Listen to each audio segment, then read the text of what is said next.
Howdy, howdy, howdy, howdy, howdy. Okay, so all I'm doing right now is I'm doing some refactoring. As of Friday, a lot of my services weren't up. I did some major name changing to kind of get things in line syntactically with case. I had a lot of case variation, and I was running into a lot of problems with just not knowing what, when, and how the case was going to be. So the only kind of case I'm trying to set up is Pascal case and camel case. Camel case being the most common. Pascal case seems to be what the Mongo files are using, which is kind of odd. But I don't know what I like Pascal case. Apparently the proto files can use snake case, which I hate, which is a lot of underscores. So I got rid of all the snake case that was being built. Sometimes that was mostly AI that would build it. And I was just taking it for what it was. But ultimately, yeah, I kind of pulled away from a lot of that, cleaned up a lot of my code. And now I'm trying to clean up my calls because I think I have some AI tried to build a couple of the simulator functionalities. And of course, it doesn't work, and it doesn't do what I want it to, and it's trying to do more than I even want to build in.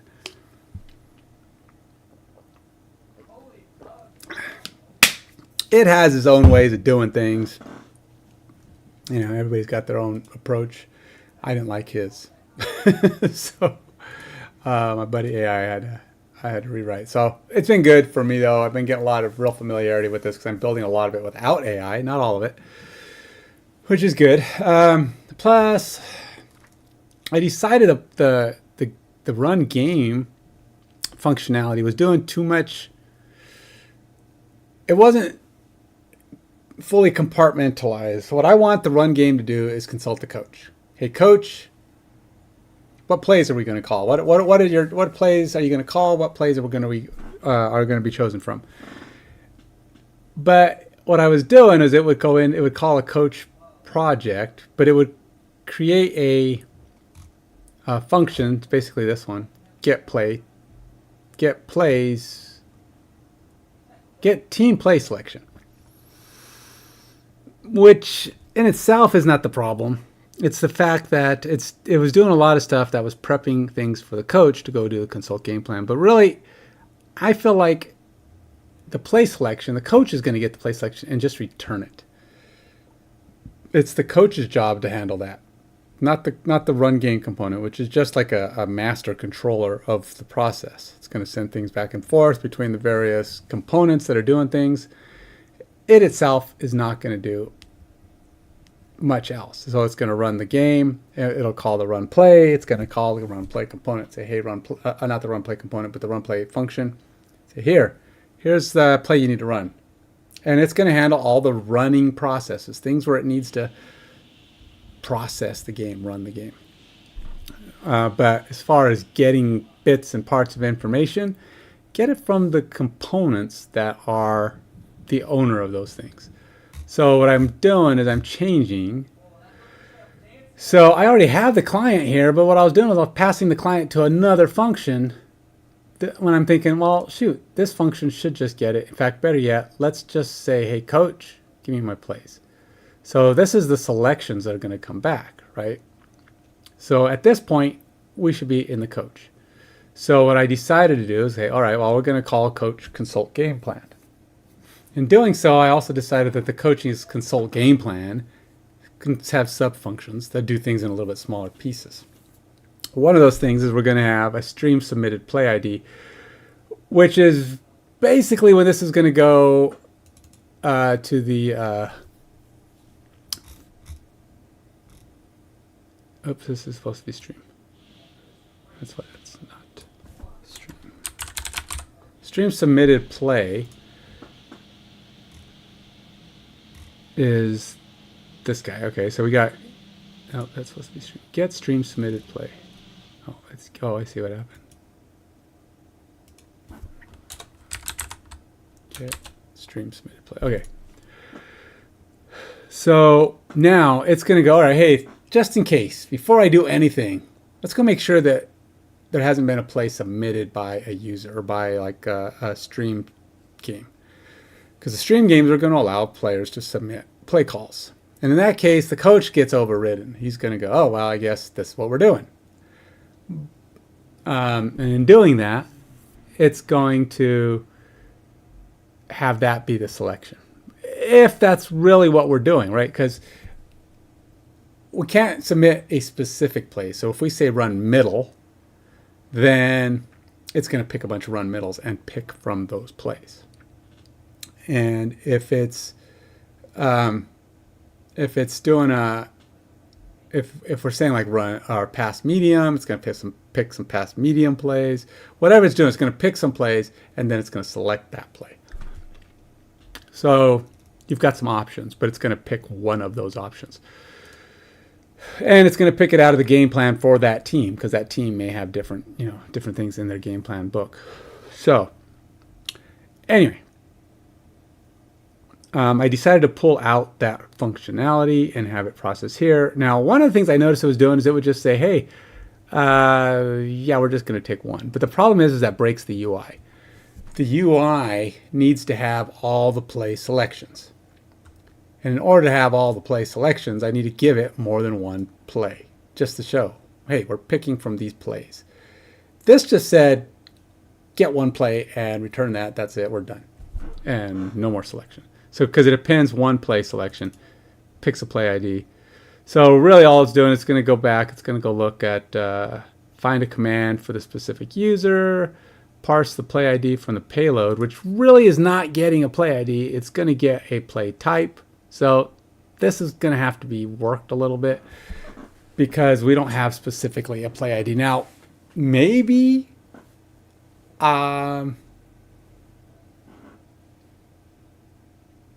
maybe I could, allow play IDs to be put in there. The problem is if a play is not available, it might have to do some kind of default lookup. Like say, for example, you put a play ID in and we're doing a stream game and that guy's playbook doesn't have that play.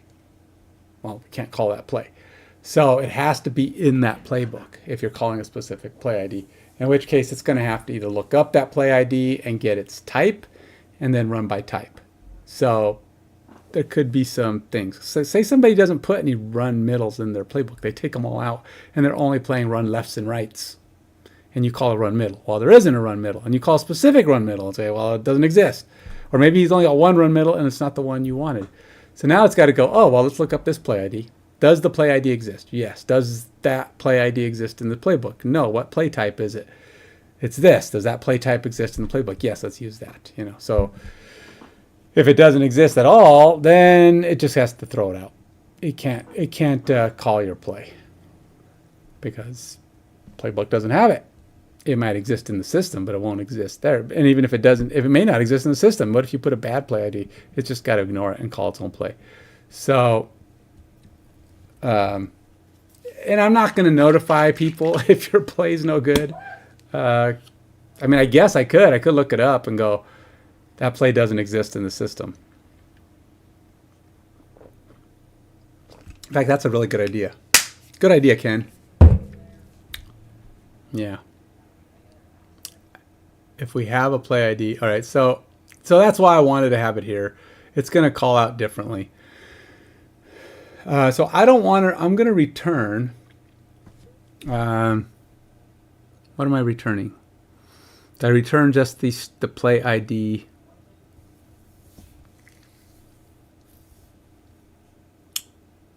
So we're going to play ID, selected play ID, and play. What is the difference in selection? So we're going to do all 4 plays. I guess we could do all 4 plays. Consult game plan, response. So if we return a consult game plan response,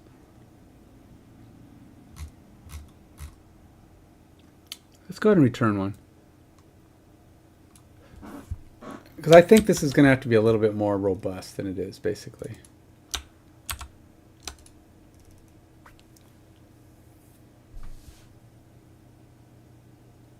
Selected play ID, play selection, capital S. All right. Oh wait, no, that's not right. Where is this value? Use this play as a selected one.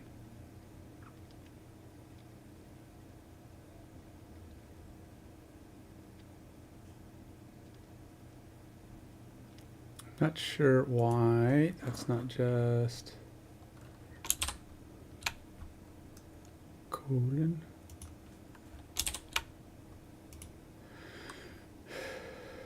Where is play selection? Okay, so this play selection doesn't exist.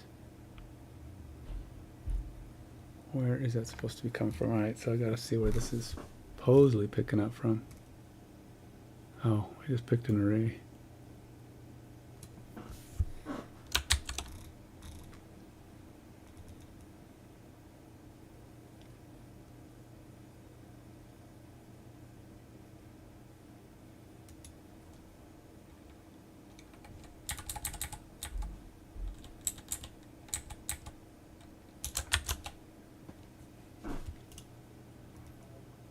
It's an array, but it's weird because we're not actually getting a full set. We're only getting one, which is strange. So we're taking this item, play selection. We're going to go through here, check to see if we... I like some spaces between my comments. So we're going to, for command, range, pend, commands, dot commands.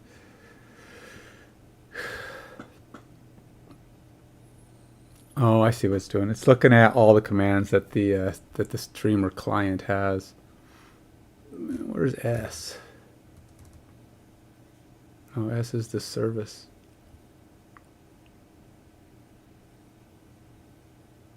Which is where we're at.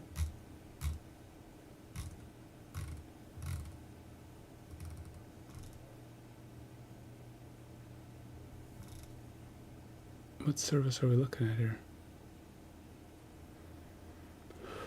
Streamer client.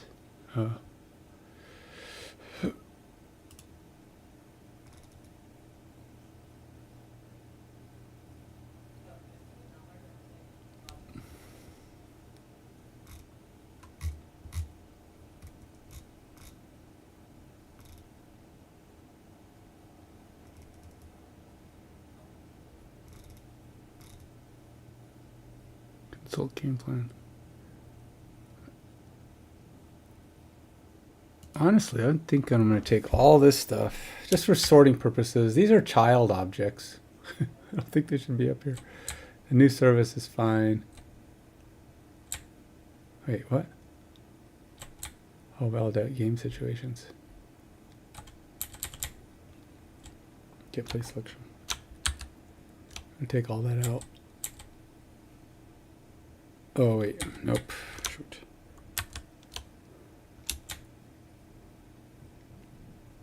I don't want new service.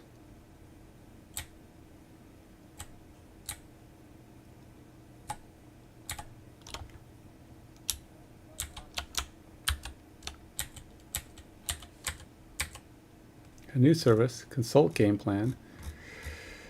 Get stream submitted play, which is fine. It's the first thing that we're doing. Oh, whoa, go away. What was that? All right. I have to do this. It seems like it's a lot of backtracking or refactoring or cleanup, whatever. But I have to because, yeah, I have to. I just have to because my brain doesn't let me do things messed up wise. When I'm first working with it, I'll say, oh, I can deal with it. Let's just get it working. And then eventually I got it working and I'm like, okay, now let's clean it up. And that sometimes requires me to dig in. Why is get stream submitted play? So then we have, oh, is this just never used? Invalid type. Why is that invalid? Oh, because it's not matching. Undefined type service has no field or method get stream. Oh.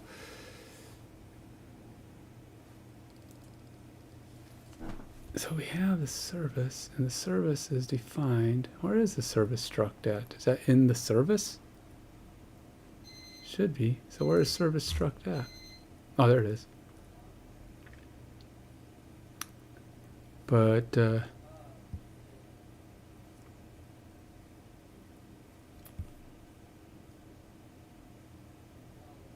Game plan client, streamer client, playbook client. But which client is that supposed to be?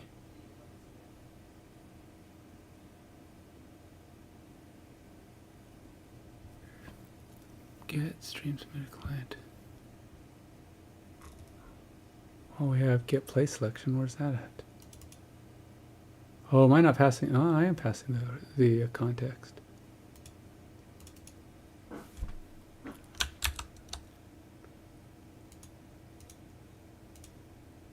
Okay, there's get play by selection. Oh, am I not passing?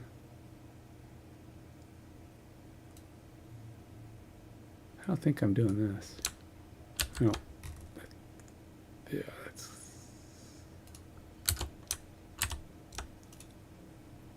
There we go. Does that work? There you go. Well, we're getting closer.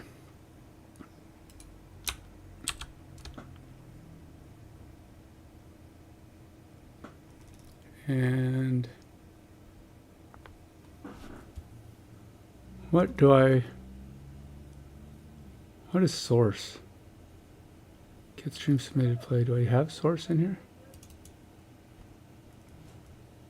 Yeah, I didn't think so. Okay, so that's not a thing. We don't need that.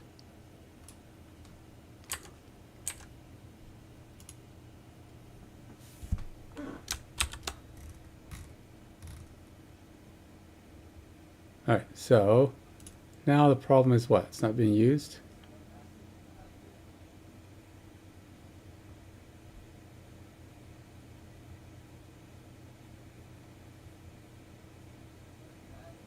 Declared and not used. Okay, so yeah, that's fine.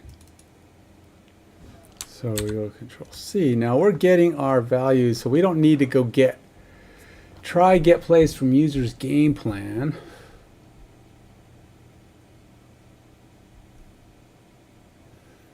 And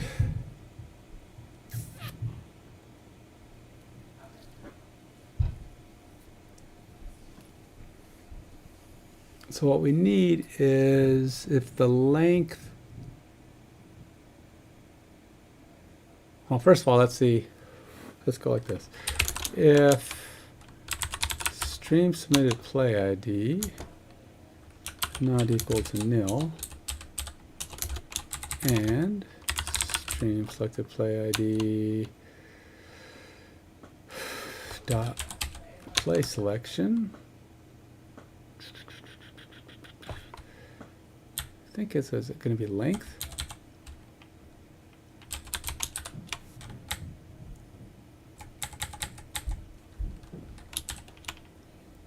Is greater than 0.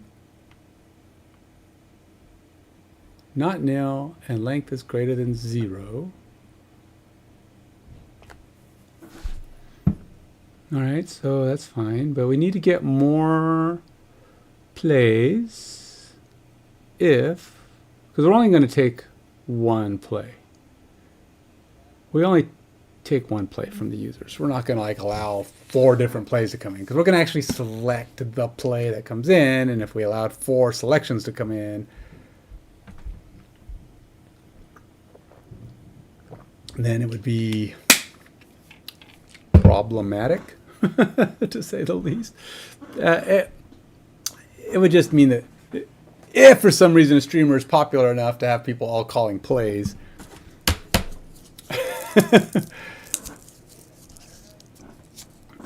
then I could call, what could I call it? The couch quarterback. Is it Monday? No, it's the Monday morning quarterback.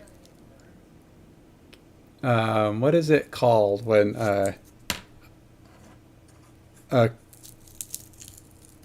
gosh dang, there's a phrase. Somebody who knows after the fact, but then there's people at home that think they're better. It's like a backseat driver, right? So we got the couch. I think it's the couch quarterback. Somebody who just thinks that they could do better than the coach. Let's ask my buddy Copilot. just because I haven't talked to him today. It's like, Hey again, Kenneth. How's it going? oh, not too bad. Hey, quick question for you. On in the NFL or in the general nomenclature of the world, we have a Monday morning quarterback, someone who thinks they know better than the coach after the fact. What about, is there a term for someone who thinks that they're better than the coach when they're sitting at home on the couch? Yeah, they're often called armchair coaches or armchair quarterbacks. Basically, it's someone who criticizes or offers advice on a situation they aren't directly involved in, thinking they could do a better job from the comfort of their own couch. Perfect. That's exactly the one I was thinking of. Thanks for clearing that up. No problem. Glad I could help. Armchair quarterback. I should do that. I should call it armchair quarterback. The streamer, the streamer games will be. You could the commands will be like an armchair quarterback command. I call it AQ. That's cool. I like it. Because hey, if you think you know better, armchair quarterback, by all means, get in there and put your opinions in. I like it. I don't know how I'm going to implement it, but I like it. I'm going to call this the arm armchair chair quarterback. Ha! Look, it even put it in for me. Armchair quarterback. Check for user submitted play commands. It's awesome.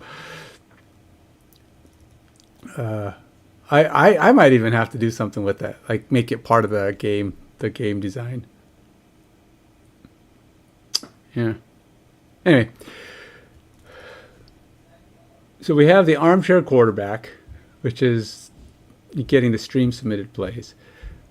It's going to go out and get them. It would be kind of cool if I could do something with those. Like when the plays come in, like if it's a popular enough, like say you have a big enough stream, you've got 20 people who are watching and they want to submit plays into the game. They can all like submit a play ID that they know of, and it would pick all their plays, all four of them, because it's only going to take the first four because it only takes four to begin with. But it would replace all of them if there was four. If there's only one, then it fills it up with other stuff. But it's always going to pick your play. It's going to have your ID, and it's going to have say, hey, this person's selected.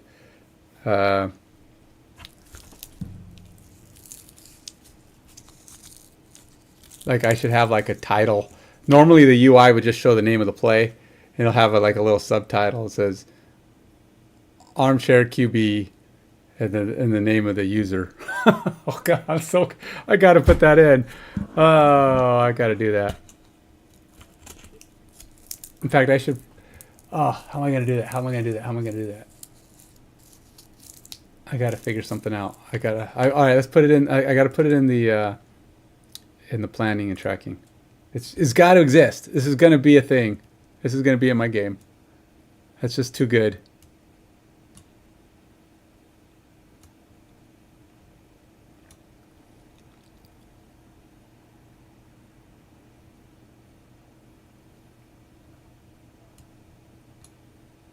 All right, I just got to put this in.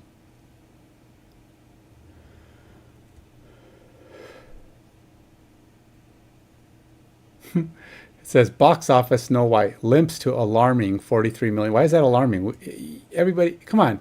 If you didn't think that movie was going to fail, you had to be living under a rock. That show's going to do so bad. Oh, what is this? I don't know what that is. All right. Let's put this in. I'm going to put it, I don't know where I'm going to put it. Let's see what is that? Streamer service. Yeah, we'll call it the streamers. It's a streamer service. It's under streamer. Streamer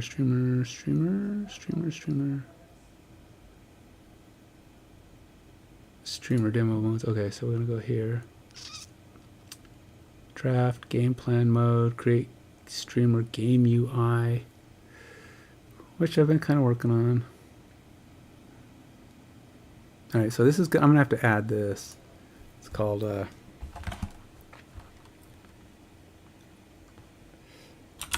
armchair QB. Yeah. Play shows your ID.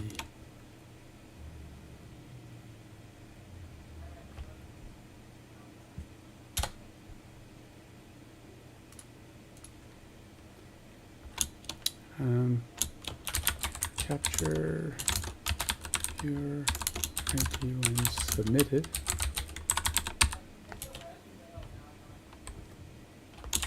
Pass. Selected. Pass. Your ID back to UI with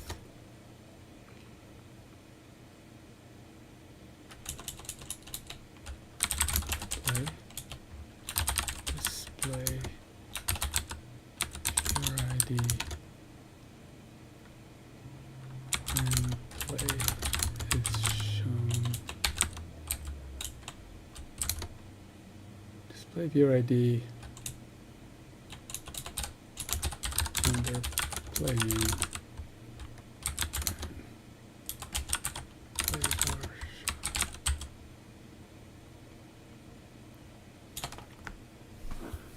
Yeah, yep, that's going to be so cool. But now I can move on.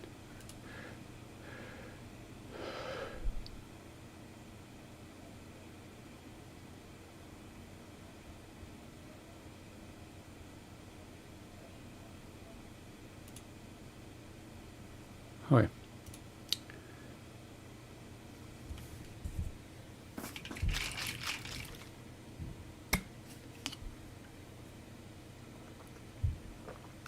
All right, so we're going to get the stream submitted play. I think I've got most of it. We're going to respond with all this. I think we're good. All right. Then we're going to check to see if we have anything in it. If it's nil, I mean, we don't have, it comes back with nothing.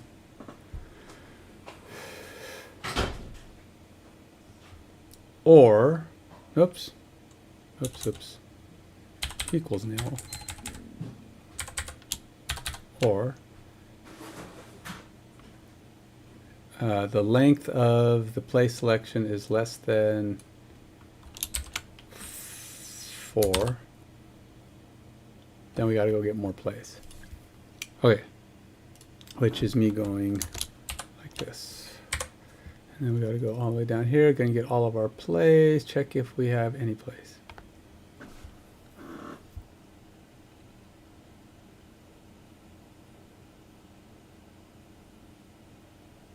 That should not happen, but hopefully it won't.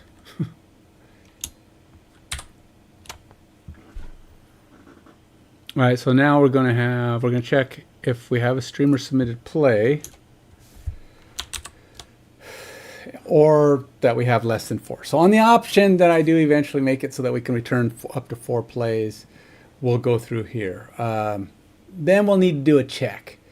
We're going to go for the user, which is the team that's there. What play does he have? If not, then we go to the coach.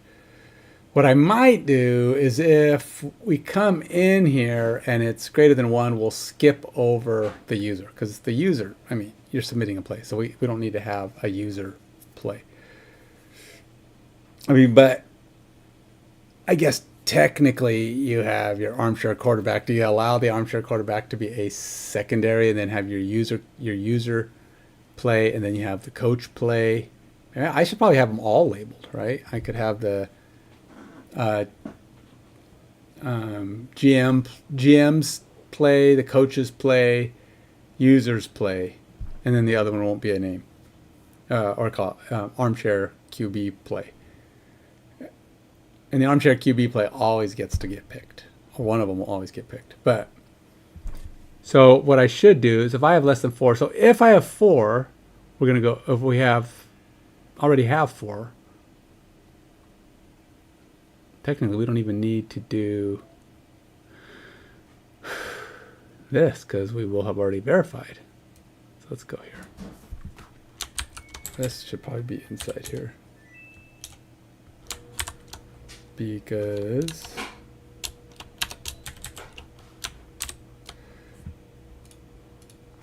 this will, we don't need to check this if we've already passed here. So we already know that we got past it. Because if we're nil, we're in here, we're trying to get some plays. And if we don't get any plays by this point, then we got a problem.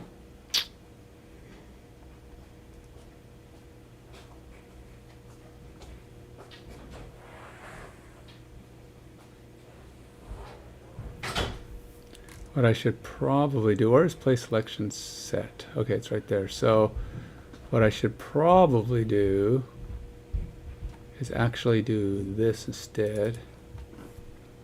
How do I... Can I just add that? Can I just add an array, or do we have to add each one individually? I don't know if that's allowed. Some arrays you can't, I don't know if you can set them straight to, but I'll try. Play selection. And we'll say play selection.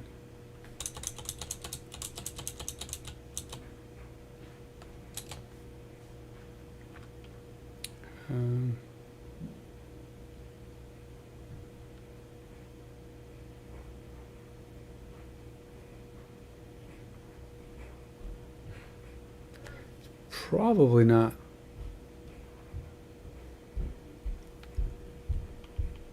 If it equals nil,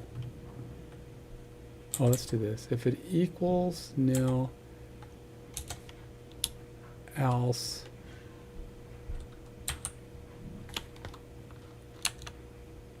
that's not quite right. I don't want to do a command here. I just want to say else. It's weird that the else has to be on the same line.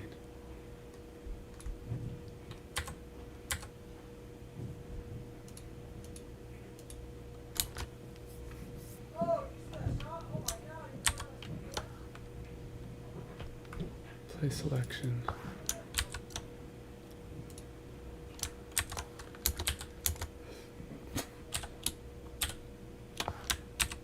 All right, whatever. All right, so okay, so this is like, if it's not nil, then let's move that play selection into our play selection variable so that we can use it. And then we'll go down and we will go try to get more plays. We'll try to fill it up. And we just say if it's less than 4, then we have 3, then we have 1. If I only allow the coach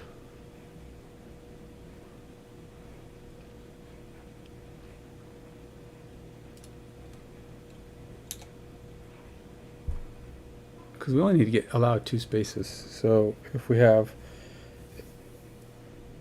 if it's less than 4, then we have at least 3, which means I only have to deal with the possibility of 1 missing coach, so, or 1 missing play.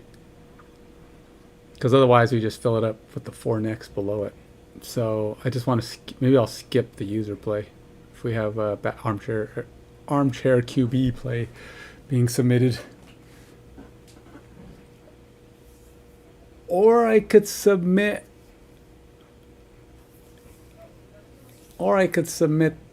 I could skip the coach's call.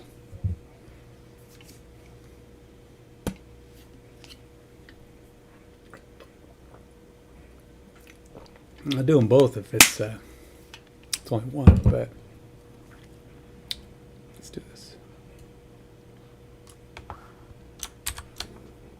Let's just do the first one because it's easier. User length is greater than 2. Oh wait, how about less than 3?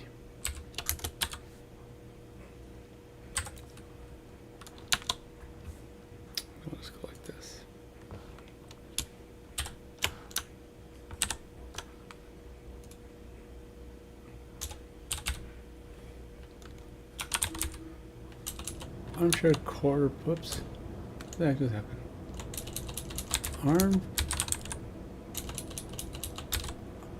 Armchair quarterback. Check for user submitted play commands.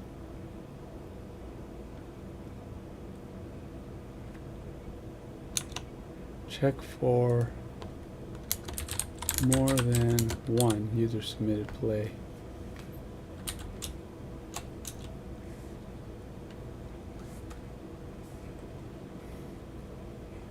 So if we have 2, we're okay. More than 2. User submitted play. Okay, there we go.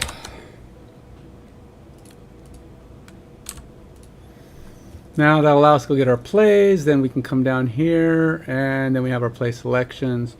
Then I have to have my logic tool that's going to go say, oh, we got blah, blah, blah, blah. We got our play selections.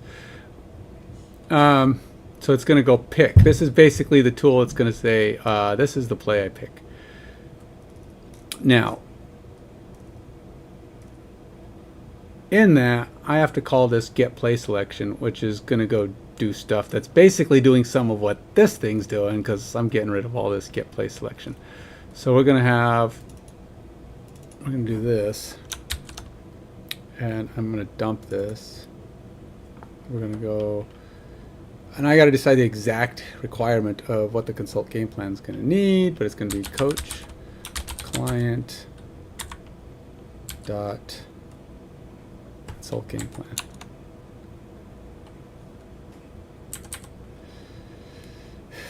And it's going to be the same thing here.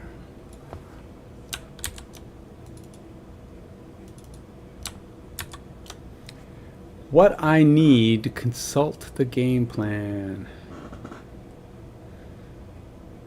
All I need is the... What do I need for me to consult the game plan? I need the game state. And I need the team ID. I think that's all I need. Game state and team ID. And that's what I have. Game state and team ID. Because if I have the game state, I can go get a play, and I can tell if he's on offense or defense based on the fact that he has possession. And I have the team ID, and the team with possession will be the team ID who has the ball. I don't need this.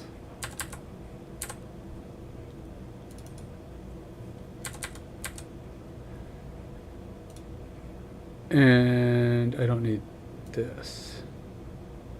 We'll call it whatever rec was is going to change. It's going to be different. So we're going to have game.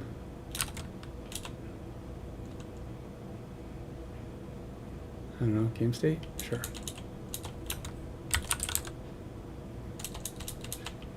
How about current, just to be clear, current game state as game state.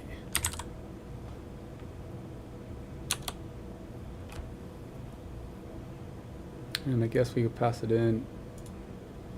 And then we also need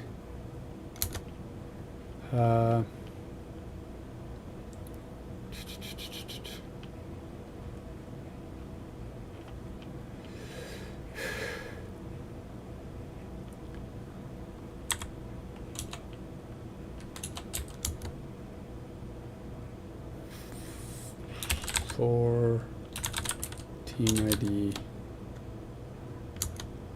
and we'll just call it, what is it? Team ID? Oh, no, this is a string. For team ID. Alright, so this can be the for team ID and the game state. Alright.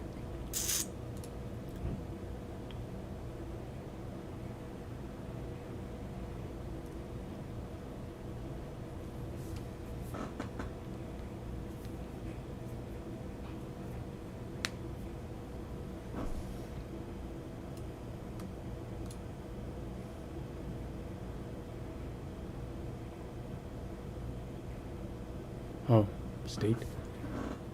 Ow. Alright, so Am I not using selected play ID anymore?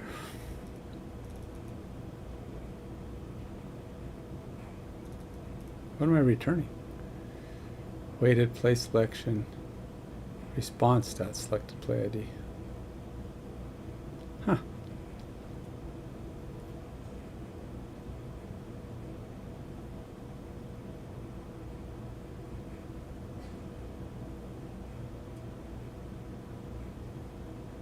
So we have this, which has a selected play ID and play selection. Okay, so yeah, we're going to pass that. We're going to set it with the selected ID, which is going to be whatever I calculate from the weighted. I don't know.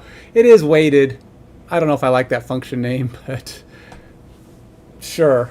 Weighted play selection. We pass the selection in, and then we just go through them. Okay, so, but I have to probably do something to the effect of give each play a value, you know, in 100%. So we have 4 plays. The first play gets, you know, a 60% chance. Second play gets a 20% chance. The next one gets 10%. And then the next one gets 10 more percent? No. I don't know. Always something significant chance to pick. First plays get the highest, because it's like the first choice of whatever the system has been set up to take. Second choice is their second choice, and then the coach gets his choice. And if there isn't an option, then the coach's choice is going to, you know, come in. So if we don't have those options, the coach's choice moves up to the top slot. And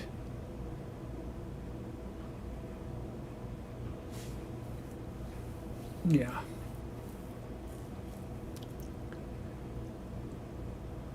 Yeah.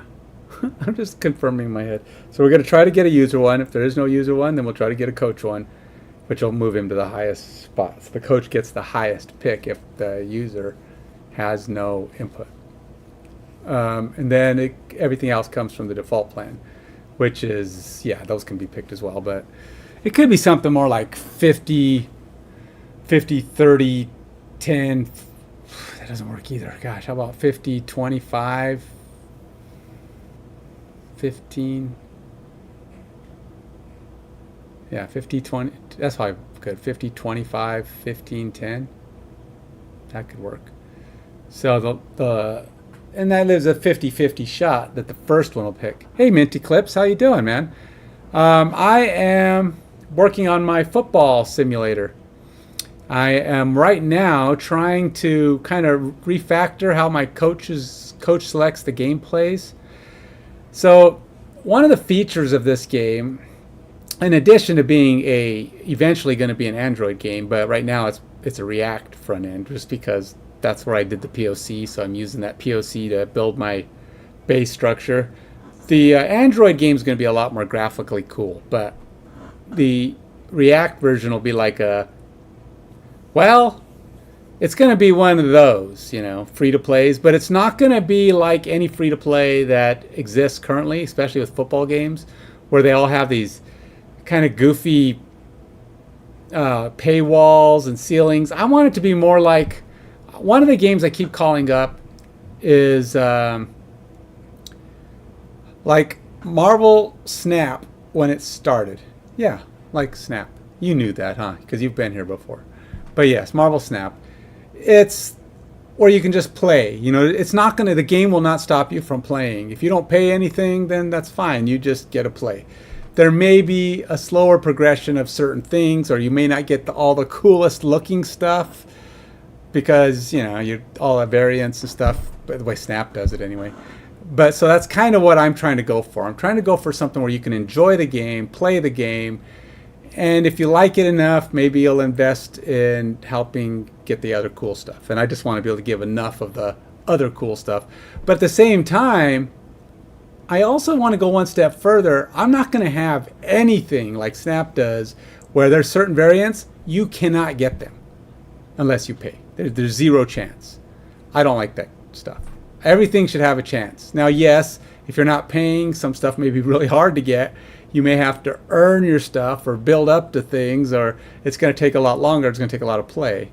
But yeah, I want to have things that allow you to get Everything in the game is accessible to free to play. It just might take a lot longer for some things. Playability, functionality, like the guy who's never paid a dime has just as much chance of success as the guy who's been throwing money at it like droves, assuming that guy exists. It'd be nice if I have that guy too, for my sake.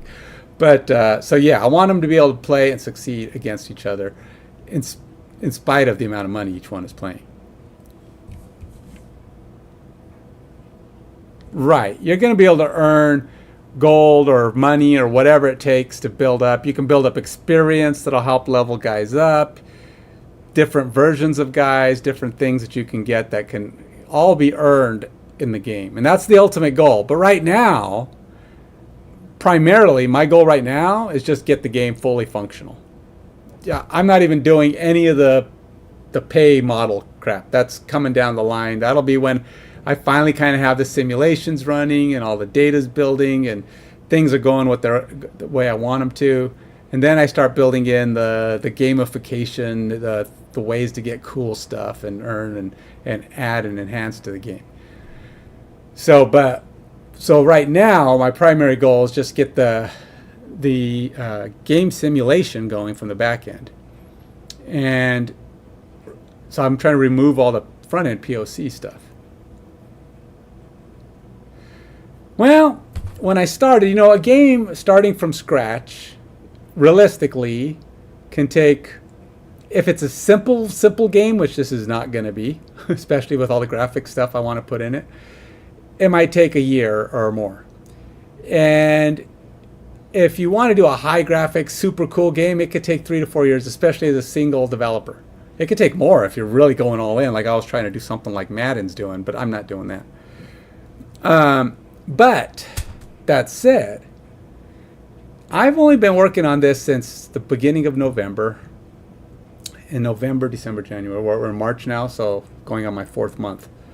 I have gotten a lot done in 4 months. I feel like, considering I never knew anything about the tools I'm using, I feel like I'm 8 months into this game at least, if I was doing this without AI.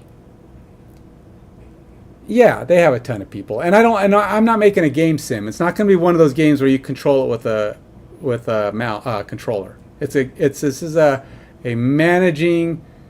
You can play coach. You can play. GM. Coach and GM is basically what you are. So, but there's going to be a lot of stuff where you can interact with the game while it's running. You can either be the coach, you can be a fan doing certain things. There's going to be ways that you can interact with the game, including, submitting and being an armchair quarterback, which I was just talking about, because that's what this function is. It allows for armchair quarterbacking when I'm simulating a game. Say I want to simulate a game on my stream. People can put commands into the chat, and it'll pick them up and take those plays or those commands and inject them into the game as it's running. So that's one of the features, and I'm calling it kind of the armchair quarterback feature, where you can call your own plays and inject them into the game. But and then I'm also planning to allow people to, like, when I set up the game, it'll have a waiting screen, and people can submit their teams. You could just put in a random team, like say the Feeborn Scorn or the Denver Broncos, whatever. You put it in, and it'll take that team as the first team that's going to be played, if the team exists in the system. If you put in Joe's hot dog stand team, it won't show up because there is no Joe's hot dog stand team. But if it's one of the teams in the system. But you could also play, like, if you have a team in the game and I was about to stream one on and you come onto my stream, you could put in your team ID and it'll inject your team specifically in as one of the teams to play. And you could have that team go up against whoever. Maybe go up against my team, go up against other teams. So, and then you could be injecting play calls while on the stream using the chat. So, and other things. I'm going to have I'm hoping to get 5 or 10 commands that can be submitted via chat. And then, of course, the stream would keep showing what's going on in the game. It's going to keep track of, get this, one of the cool features is it's going it's going to go by your user ID. So as soon as you inject a user ID in and you make a play call or you make a submission, like a substitution, say sub in, and then you say sub in QB. So it would go, all right, Minty Clips is subbed in at QB. So for a while, for the time that you're in that game subbed in at QB, it'll keep track of your stats. And at the end of the game, assuming it runs all the way through, it'll say Minty Clips, this many passes for this many completions, this many yards. Then it'll keep it. It'll just save it in the system. And then anytime you inject a sub in at QB or any other position, it'll keep track of your career stats. And so if you come at the end of a game, it'll go game stats, blah, blah, blah, career, blah, blah, blah. So it might be different. So it'll have your career and your stats for all the games you've ever submitted yourself into and played. And then I want to do things like try to figure out, I'm hoping to build in some way that could be built into the fact that if you own a team or you have your own team in the game, you can earn some special rewards for injecting yourself into games during a stream. So kind of help push all that. And then of course get streamers to stream the game. Because you don't have to be playing the game, right? You could just set it up in the corner and do your other game. Just have the game going. And people could be submitting and doing stuff and controlling the football game in the corner. And but the streamer who's running that game can get credit for having done that. Kind of like, the streamer boons that you can get for running any game, Snap or whatever.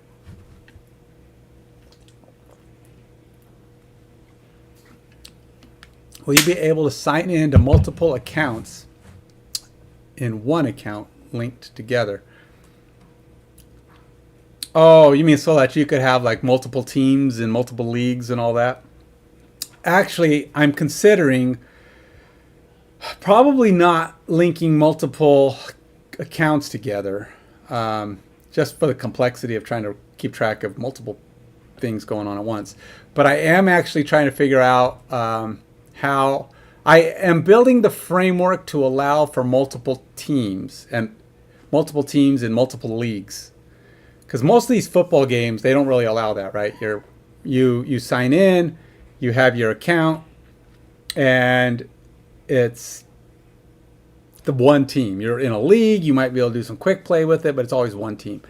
That's kind of where I'm building on, focusing on one team, but every time I start working on a feature or functionality that may at a point be plural, I try to build the infrastructure that would support it so that I could eventually maybe unlock that. Maybe I'm thinking having multiple teams or leagues or anything like that might be something somebody can purchase, pay to unlock an extra team or an extra league.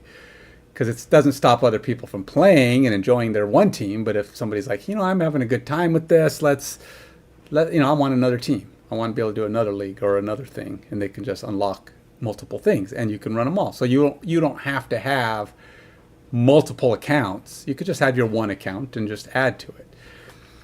The only problem is I have to solve for is because a lot of your team is going to be built up with cards that you earn in the game, right?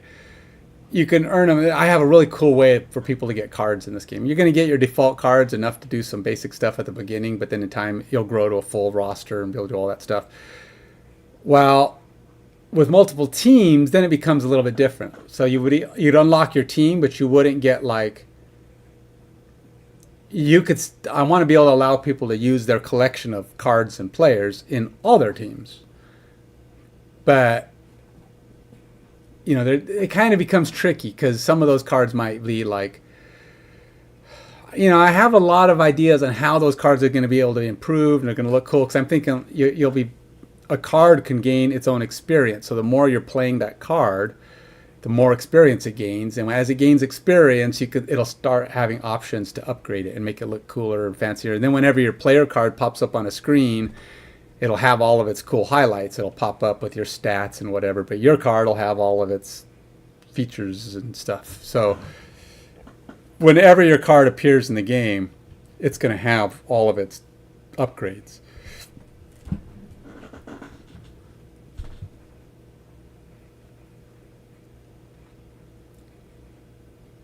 Oh yeah, well if you're logged in, so the system's all stored in the back end, right? So if a streamer, you would have to link what you probably have to. Oh, I see what you're saying. You're talking about linking accounts like, Snap does or other games where you can actually link your blog, your Twitch account, and your other account and whatever account. Yes, I'm going to try to have that kind of stuff. In fact, one of my logins is to allow. Right now, I only allow login locally, only because that's the only one I've worked on. But I do have in my plans to link up Google and Twitch and Facebook. I think no, Google, Twitch, and Apple. Once I get to Apple, I'm sorry, Apple, your guys are going to probably be second. Android is first. Well, I guess React is first, which is web, but it's going to be a much lower grade. There's going to be certain things you can do on the web you can't do on the phone, only because you get better real estate to do some kind of complicated things.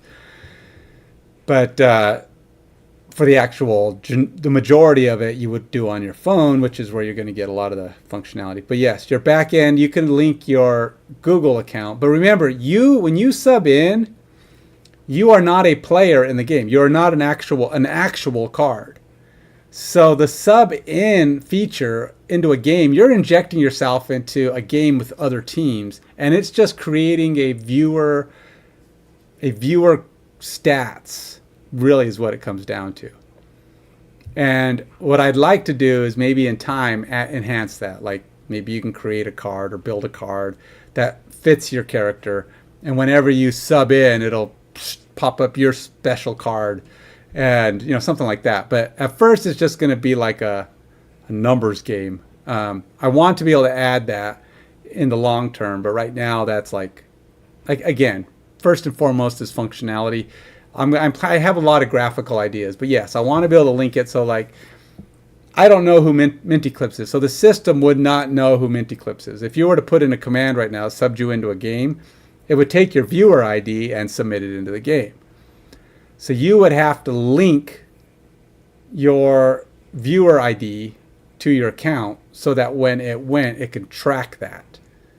And that's what I want to be able to do. So it can connect you. So, Minty Clips is this guy because it's linked. But it's going to take. It'd be hard. It couldn't really be stolen, so to speak, or affected by anyone else. And that's because it's going to grab it when you submit. So you have to be logged in, but it's going to be exactly what it shows. And it's just going to see if it links to an account you have, then you'll have those stats. And yes, you can earn features and bonuses for having submitted yourself into games because it'll be linked to your game or to your team or whatever it is. But what those rewards are going to be and how all that's going to work, I don't know yet. That's coming down the road. It will exist. I just don't know what it is yet. I have, this is my ever-growing, it's actually still, and you might call, right, this is the long list of the epics that I am building for this game. And these are the sprints that I've worked on so far. And you asked, when do I think it'll be done? I'm hoping, a lot depends on how my Unity goes. I've never worked on Unity. I don't know how hard that's going to be, how to get anything on the Android. But maybe a year total. I'm hoping by October. Now, this is for alpha or beta. Beta would be great. Alpha, maybe. No, I have some. I haven't made cards yet because I haven't got to the player aspects of the game yet. Once I start getting to the player aspects, I'll have to start designing some kind of cards. But I do have you... I think I have a video on my YouTube. If you go to Active Mind Games Dev on my YouTube, I have a video on there. It's the second video, and it's got a thumbnail. Here, let me just show you. Let's actually show you. This is... these are some concepts. Because this is going to be different from a lot of football games too, by the way. It's fantasy themed. People are like, what? Fantasy themed? Yes, it's fantasy themed. Okay, so if you haven't seen the game in any kind of progress in the past, this right now, and again, I'm probably going to change a lot of this stuff, but right now, okay, so this is,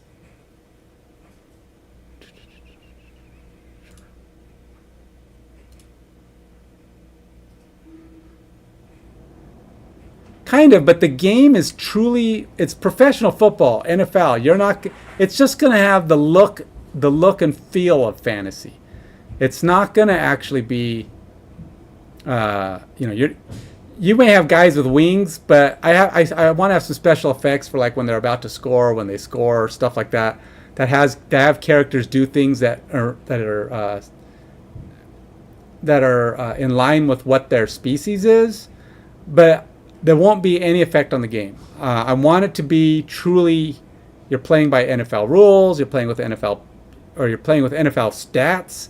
Your guys are going to move and they may have I'll call animations that are specific to their guy, but they won't have any special abilities technically. So yeah, I'm not doing any of that. It's a football game, so if you like football, it's that. You're just getting a fantasy wrapper. Make you into a card.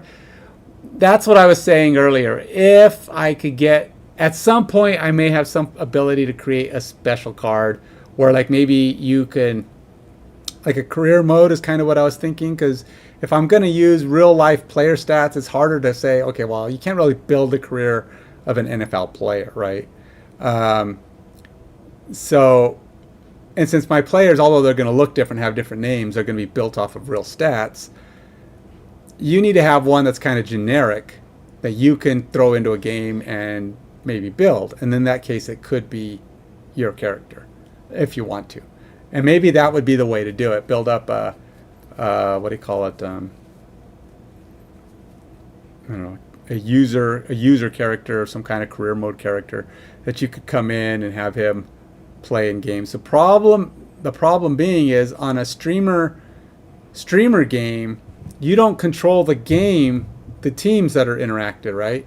So if you were to sub in like your actual character, it kind of skews the game, right? Because you're not really on that team. And if, like, say, Joe's team is playing Tom's team on the streamer game and you sub in an actual different player, your character may not be as good as the player that's in there. Like, maybe you just got a rookie guy in there for his superstar position you just subbed in. So really what's going to happen is, because your name will sub in, so it's different. Your name subs in for that player, but it's going to keep track of your stats separate, because any streamer game, it doesn't keep track of stats normally at all, because it's just for fun. But if you want two teams to kind of have a feel for how they perform against each other, you can really only stream in your name, and you just overlap their name, and it'll give you credit for those stats, and it'll actually save them because you're getting sub-in stats. And it's just kind of a fun thing to go, hey man, my guy, every time I sub in, I've been doing this thing. But your guy's a different guy. If you subbed into two different games at running back, you could sub in for a crappy running back and be crappy, or you sub in your name and be for a great running back and do really well, or maybe there's no plays ever getting called for you or something like that. So it's really just kind of a cool little thing to do while a stream game is going. To sub in an actual player, I don't know. Hey, man, thanks for the follow. It just occurred to me, by the way, if you want to see me do more of my, more of this development, I generally do all my development on my other channel.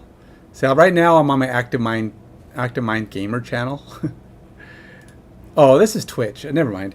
I keep forgetting. I only have one Twitch channel, but on YouTube I have it split. If you ever want to see some of my older videos when I started this thing, they're all on YouTube, and you can see them on under Active Mind. Active Mind Games Dev has them all since December. And it's just me progressing through it. And I chit-chat, I talk, I digress. I do a lot of my development not online, but I also do a lot of it online. Sometimes when I get stuck on a thing, I won't stream anymore for it. I will just fix it, get it working, and then next time I stream, I'm working on something new. And that's mostly because I don't want to have streams where I'm working on the same thing for like 3 days in a row.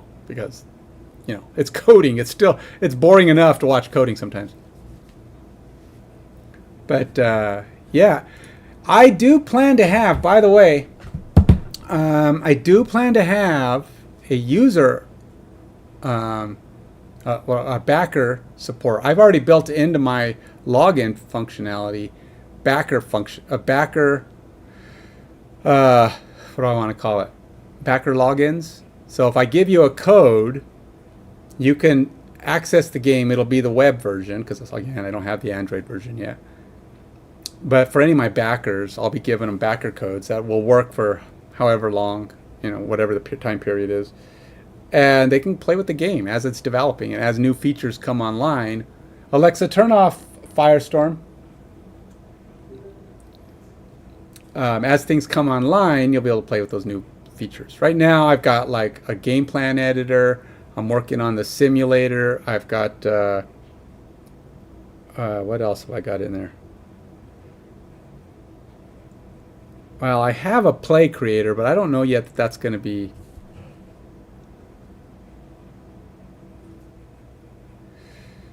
Yeah, well, coding can take a little bit. AI will help a lot.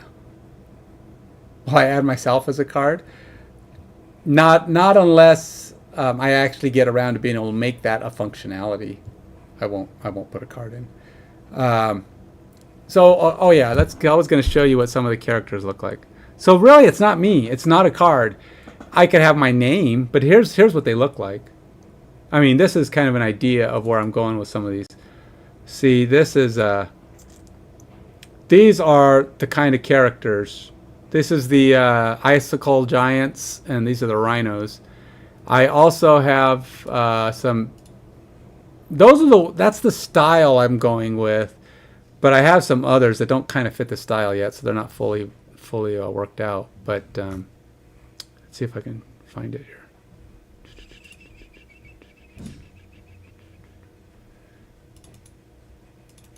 We have, where'd it go? I have somewhere.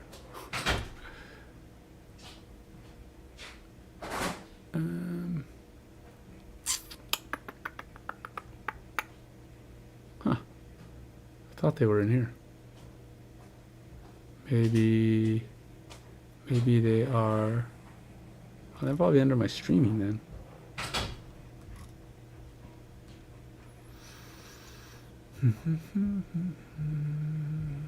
Where did it go?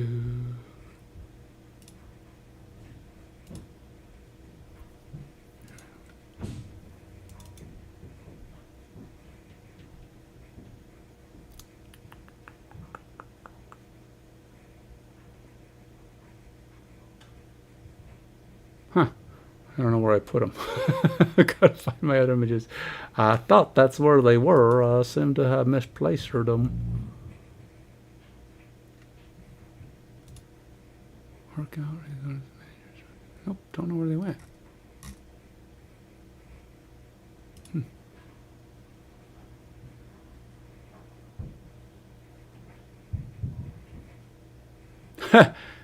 That's cool. I didn't even know that command existed. Oh, maybe it's this one. You know your Stream Elements commands better than I do.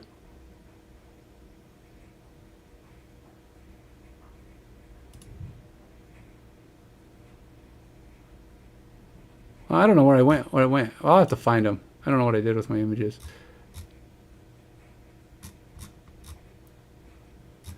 Wow. Okay. Oh, you know, maybe they're in. Maybe they're all in here. No.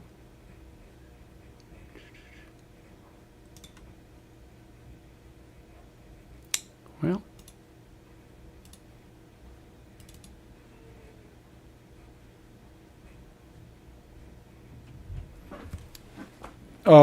Oh, that's right. These are probably Nightbot commands. And then Stream Elements is just posting them. That's probably what it is. I do have Nightbot on here. It's pretty easy. You have to just put in, I think with mine, since I use Restream, I had to set it up. Gosh, now that I think about it, it's easy.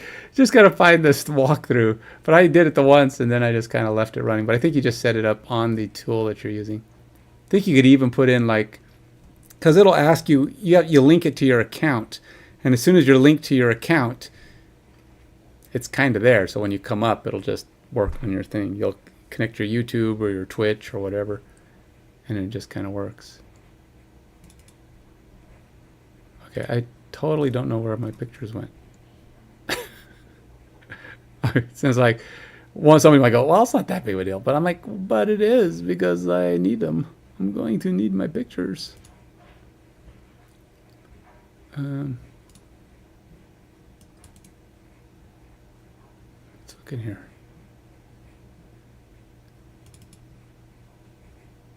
Oh, here we go. Okay, so here's some of the other ones I came up with. So I like this style of the rhinos and the icicle nab giants. But the V-Born Scorned, I like this picture. I want to try to come up with a similar style as the others, though. Oh, no, I don't want you to open up with that. Ugh, takes too long. Lame. Go away. All right, well, there you go. So this is, I want to try to come up with that same style, but this is the V-Born Scorned. Now, V-Born Scorned is an anagram for Denver Broncos. So that's what that is. And the Icicle Nab Giants, I can't remember who they are. I know the Swans are the New Orleans Saints, but I don't have any players for them yet. And of course, all of these are AI generated, so I can't afford to pay for real art, so considering. But I have like the lizards here. And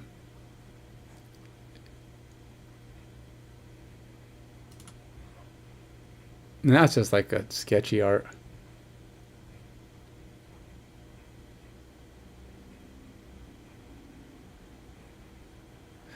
Oh,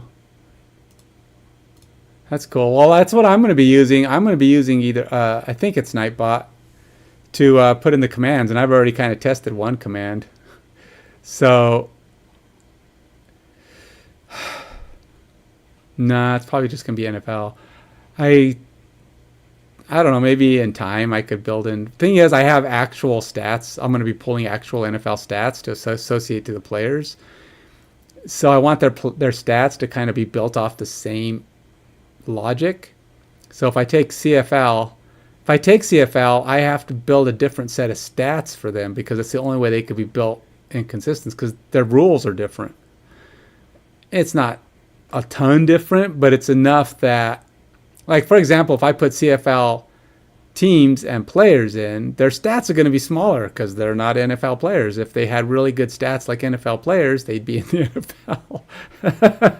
That's where a lot of the best, players in the Canadian Football League, where do they aspire to end up? In the NFL. And a lot of the NFL guys who can't quite make it, they go play in Canada. It's cool that the league exists. It's kind of like the longest lasting, farm league to the NFL. Not to insult it, it's just the way it's turned out. And they have a lot of good teams and Doug Flutie, a lot of great players came out of the Canadian Football League. But I don't know. I don't know how it would be compatible short of having a totally different set of rules and logic for them. Especially since I'm going to try building in, like I said, the real stats onto players, because there won't be a right balance in there.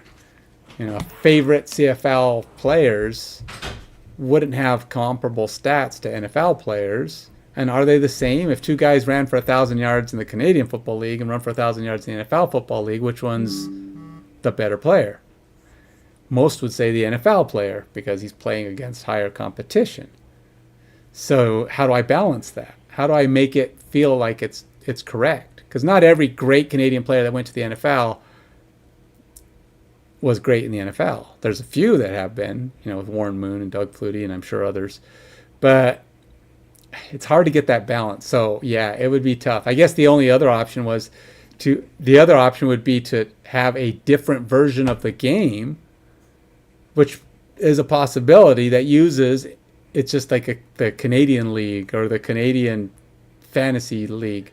And then I could I can basically put in the CFL rules, CFL only players. Right, something like that could be done. But that wouldn't come first. I mean, that would be like an upgrade or a second version or something like that. Yeah, that I could do. And that one, if the game does well enough, like it's successful enough that I'm making a little bit of money off of it, then I can see doing additional stuff. But if I get it launched and it bombs and I make nothing and I spent a year developing, a year plus, because it's going to be more than a year before it's fully done. I mean, I'm thinking a year's worth of work, and I might, if everything goes well, at the pace I'm going, get it to a nice beta state where I'm kind of getting stuff going and maybe making a little money. But ultimately, the full release might be a year and a half, 2 years. I don't know. And then if it's doing well enough, I'm bringing in money, it's worth continuing to go forward, then I can do other versions, like a CFL version. Wouldn't be that hard, because I would just submit the different rules and bring in those players, and it would be basically its own setup.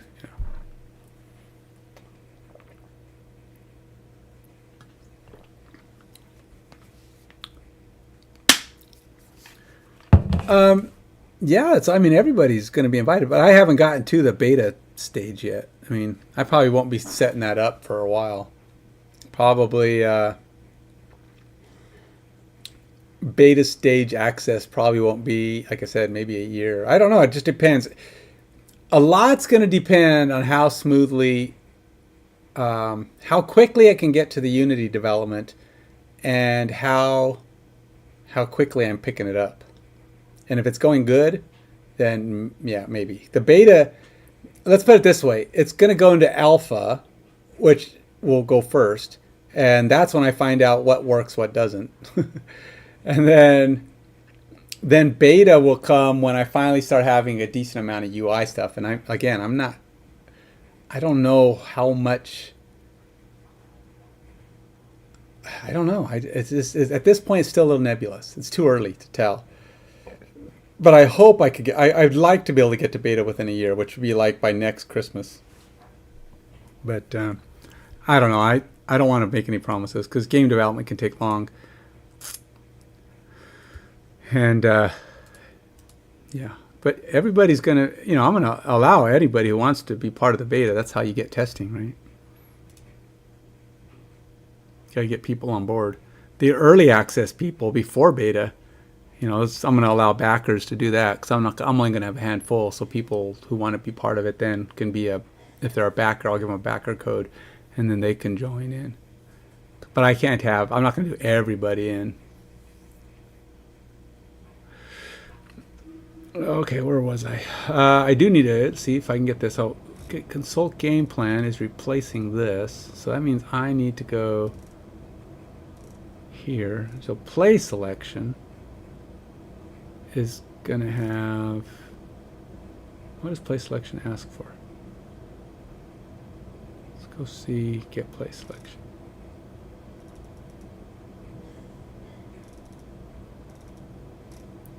Get play selection. Get play game plan service. Determine which user ID. Okay, so this is the one that's going to go out to the service. So we had to call the game plan client. Call game plan.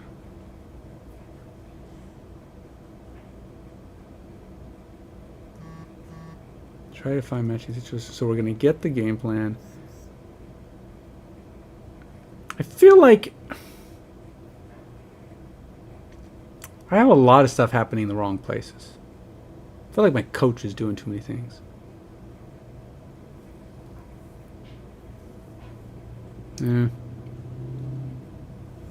All right. I guess it's okay. I like to build it like it's logical. In other words, the coach is going to look at the game plan, which means he's going to get it, and then he's going to search for the situation that he wants, and then he's going to act on that situation. So it does work for the coach. Unlike the play selection here, it doesn't make any sense because this is just the controller. It's kind of like it's just passing information to the coach. And I don't want it doing things like picking a team, even though it uses the consult game plan function of the coach. I'm like, but all you need is what the coach's stuff is. You don't need. You call this. There shouldn't be any of this going on. This stuff is preparatory stuff. That's for the coach to do. It's not for this place to do. So that's why I moved this up there. And then this is the stuff that's being passed. And I'm just thinking I'm going to get rid of this whole bit here.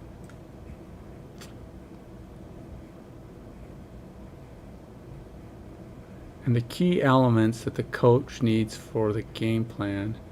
I could actually... So we need to know the down.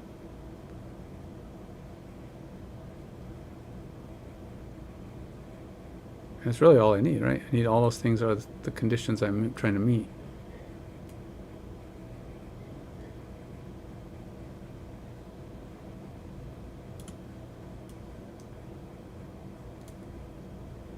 So I could create a consult game plan request.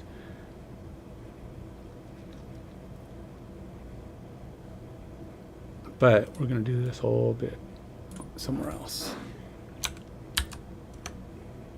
And that's going to go over here to get play selection. We're just going to put it over here.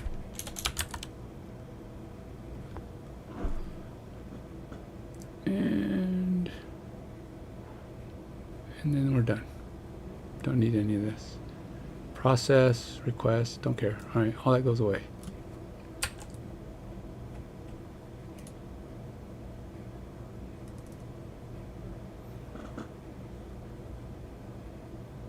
I'm not sure what the get play type is going to get play type for play. When do we need that?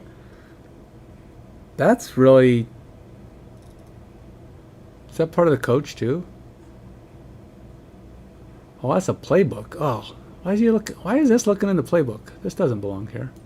I don't know. Let's see, this whole thing's doing stuff that's weird. It's like, why are you looking in the playbook? That's not even your job.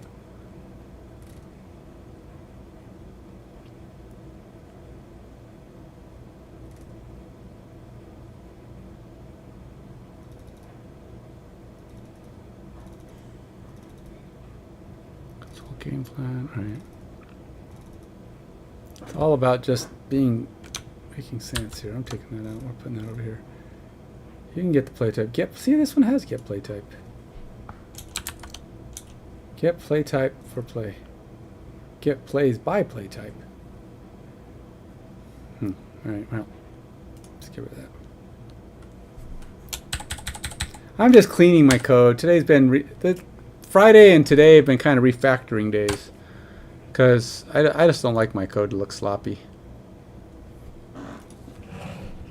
But yeah, man, stick around. Come check out my stream every now and then. And when I start getting closer to beta, I will let you know how that happens. If you want to be part of the backer early access, which is like you'll be able to, like I said, I'm going to have backer access probably in the next month or so. I hope within a month I can say I'll have backer access, which means there'll start being some gameplay elements, maybe some of the videos, the viewer streamer stuff. Some very basic parts will start coming online. And that's like the earliest possible access. And of course it's going to be the buggiest, most on and offiest broken stage. But hey, be in on it.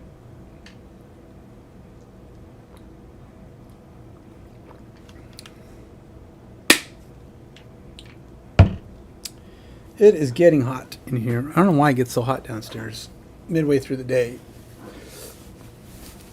Ugh.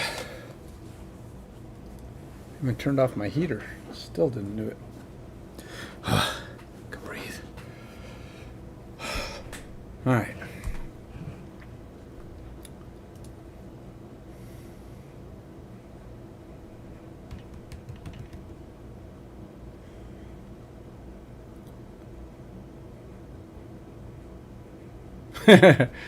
That's an idea. That sounds like something kind of cool. I may have to consider that. I know that's kind of common, but so yeah, maybe something. I don't know what. It'll probably a lot come down to as I start developing the free to play features. Then I can start going, oh well, maybe I can do some of this, or maybe do some of that, or give gold or something. I don't know. I don't know what that's going to be. Maybe something special. That's an idea. Those are good ideas. That's definitely a possibility.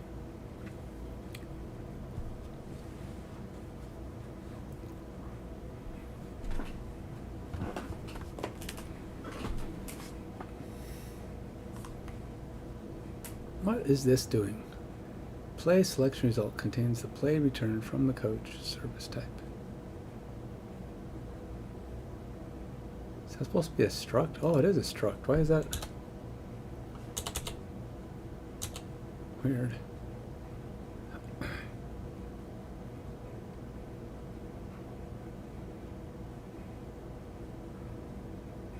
Plays return from the coach service type.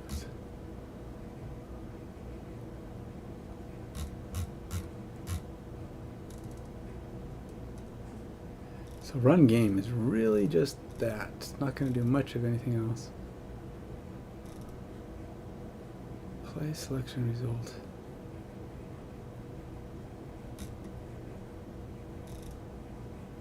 Let's take this out of here.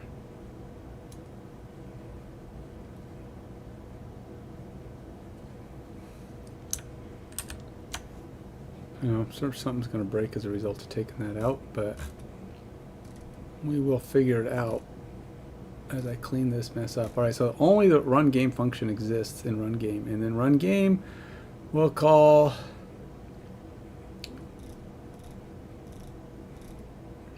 get the plays, then we run the play that's been selected, then we set the status of the game if it's over, and we pass that stuff back to the UI to be displayed, and then we're good. And we have our coach client to call the coach for all the intermediary stuff. And I still have this dang game session here that's not defined. Why is that not defined?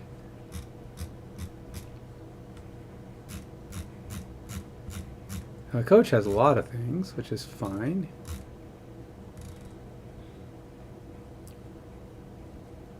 Alright, so you cannot use game session variable. Alright.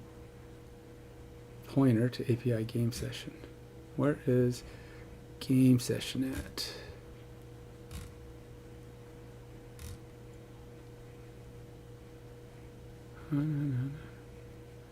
Game response, game request. Game request has a team ID, game state.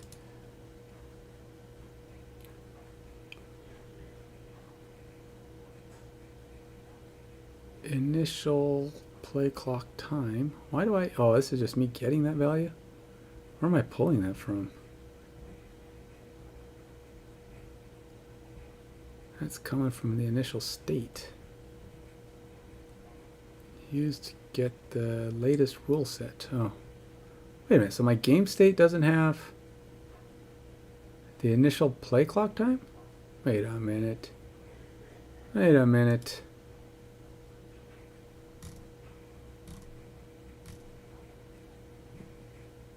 Or is it just called something else? Daily game quarter time. Game state. Oh, is that in the game session now? Ah, it's in the game session. Okay. That's what the problem is. It's in the game session. Alright, so do I have...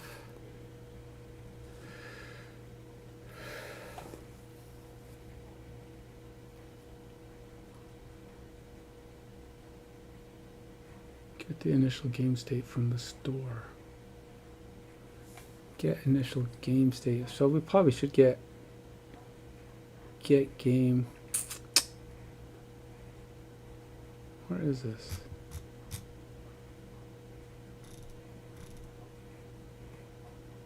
Initial. Where is that?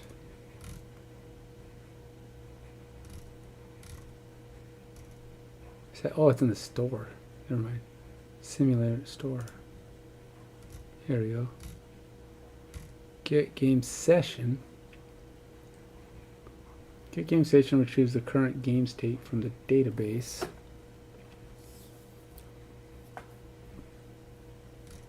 And then we have save game session. Get initial game state. So if we create a game session, then we have to get the game state. We should probably just get game session. So if we have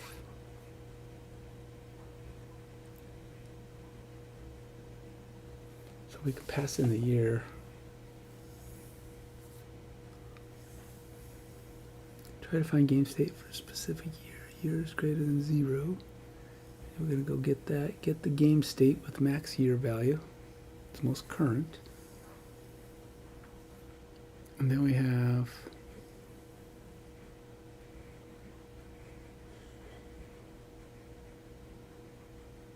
state. Why?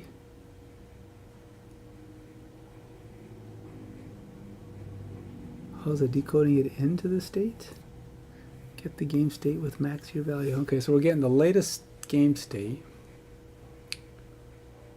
Or not the latest game state. We're getting the default game state for the year. Because I'm trying to set it up so you can have different year rules. Like if, I don't know if I'm even going to have different year rules. I just want to make it possible. This is what I'm talking about. Anything that I may want to do in the future, I don't want my code to be hamstrung by the fact that it can't support it.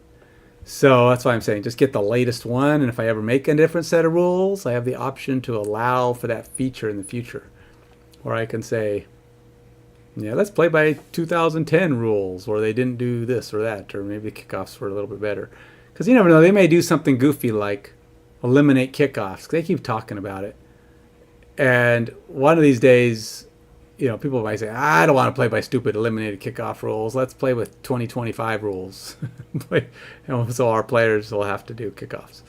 So, yeah, that's why I'm going to have rules as an option to get rid of or to adjust. Probably not going to allow for customizing rules just because, I don't know, I don't like the idea of changing the rules. Because it also skews stats that you earn. Your players do things different. If you're playing on a league that's got skewed rules, no. It's got to be under an official set of rules.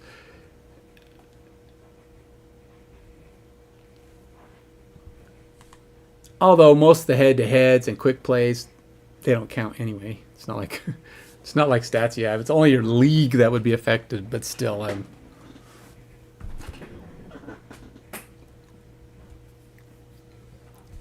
that's my game, and I'm putting it in the way I want it. I want it to be playing like as close to the real game as possible.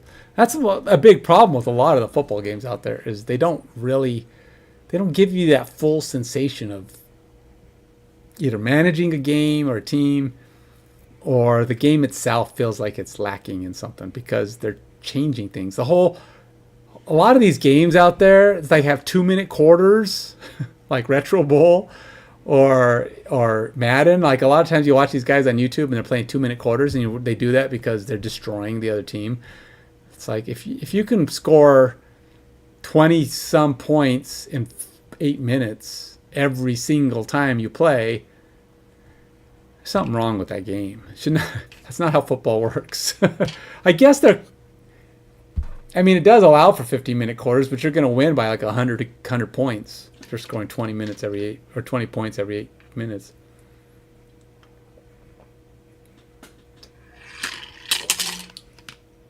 That's why I think user control games, that's not football.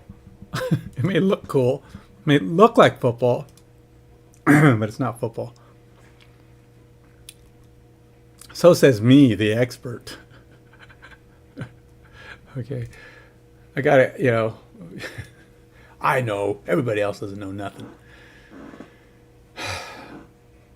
All right, where was I? I gotta find my spot. What time is it? 4:35. I'm really just trying to get my coach and my run game to compile completely. Is run game fully? Okay, store looks fine here. And run game here does not, because it's still missing stuff. Let's go down the list. This is in the session now, so I have a game session. I may have to change this get initial game state to actually be, how about get new game session? That'd probably be better. And then instead of getting that, did I create a game session here? Because every game is now going to be a game session. Save the new game session to the database. Huh? Guess that kind of works, but I think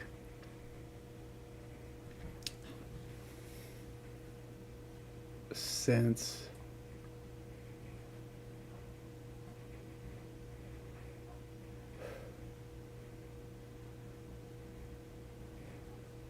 yeah, all right, I'm gonna let's do this.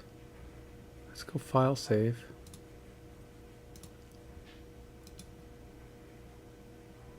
And then we're going to go over to my AI friend here. Pop this over here. Close this up.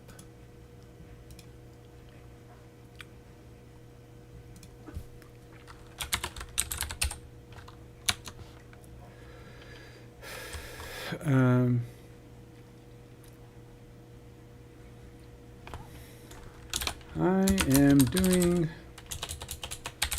some refactoring.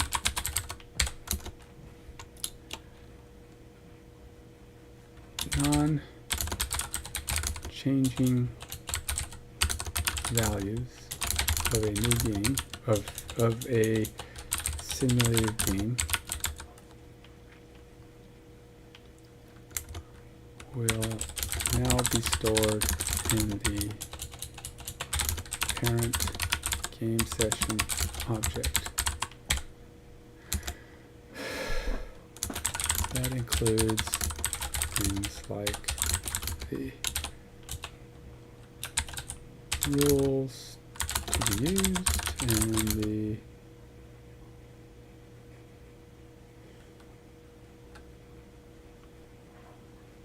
initial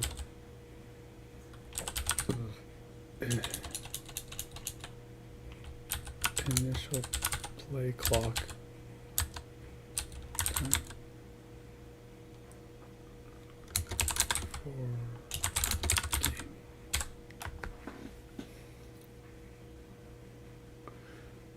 What is a default game state? Is it just the rules? That's probably all I need to do. I just need to load the rules. Game state rules. It's not a default game state, it's a rule set.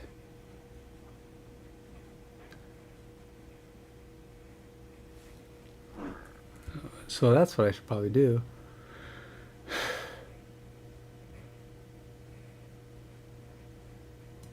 Let's do that. Initial game state is not really a default game state. It is the set rules for the given game session. So I need to create a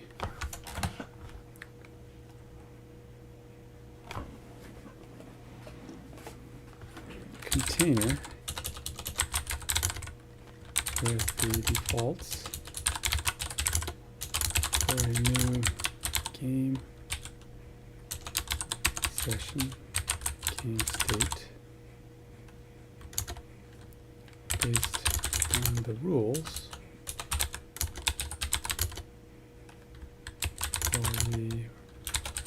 rules here provided with a get new game session function will replace the get initial game state.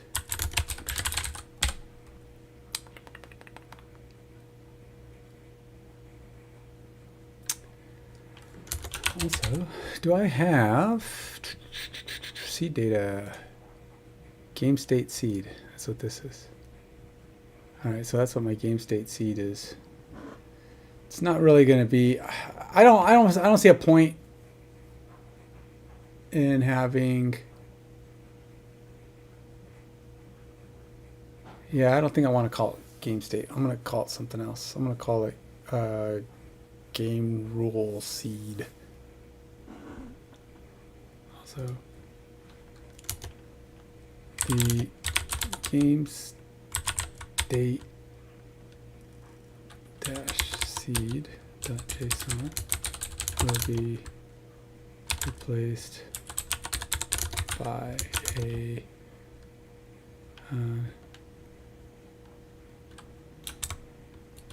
game rules seed.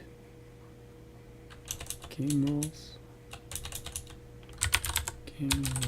dash seed JSON, and all the preload slash update slash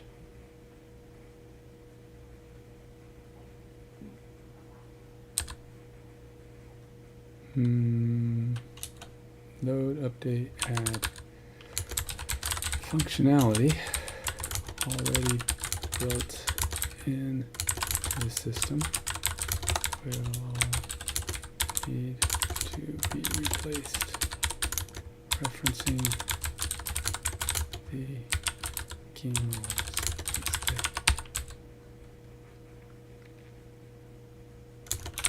When a new game session is created, it will preload with the settings defined in the game rules.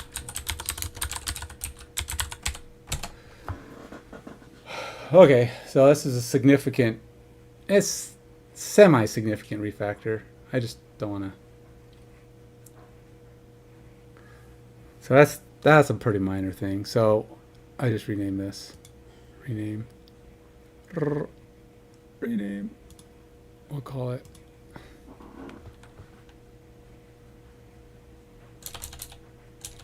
game rules.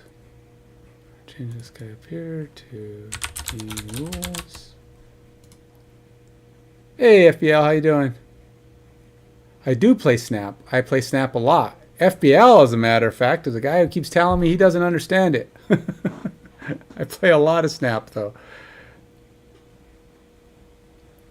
I play, well, I don't play as much as I used to. See, I started playing Marvel Snap like a week after it came out. And this is what, 2.5 years ago? Is it 2.5 years ago? Are we headed on the 3rd year of Snap, or are we headed on the 2nd year of Snap?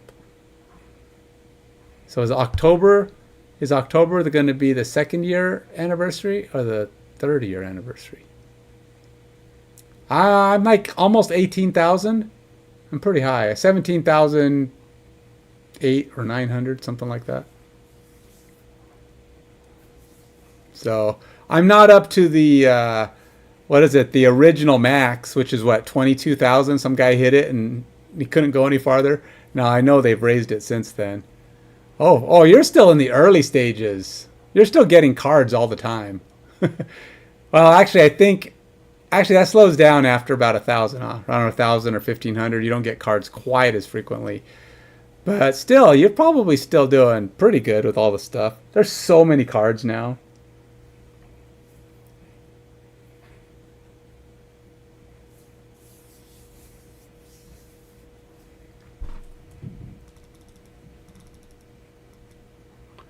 Get new game session. Okay, so replace get initial game state with get new game session. That we will do. So let's go to the run game, which is going to be in the store. Initialize game states. Da, da, da, da, da, da. Where'd it go? Initialize game states. Get initial game state. And we're going to replace it with this, which is probably going to be similar. Game rules, game states, la la la.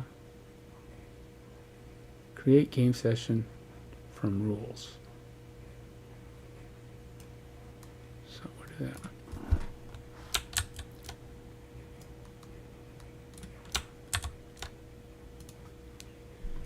Create game session from rules, which is its own little helper function, I guess. I do that.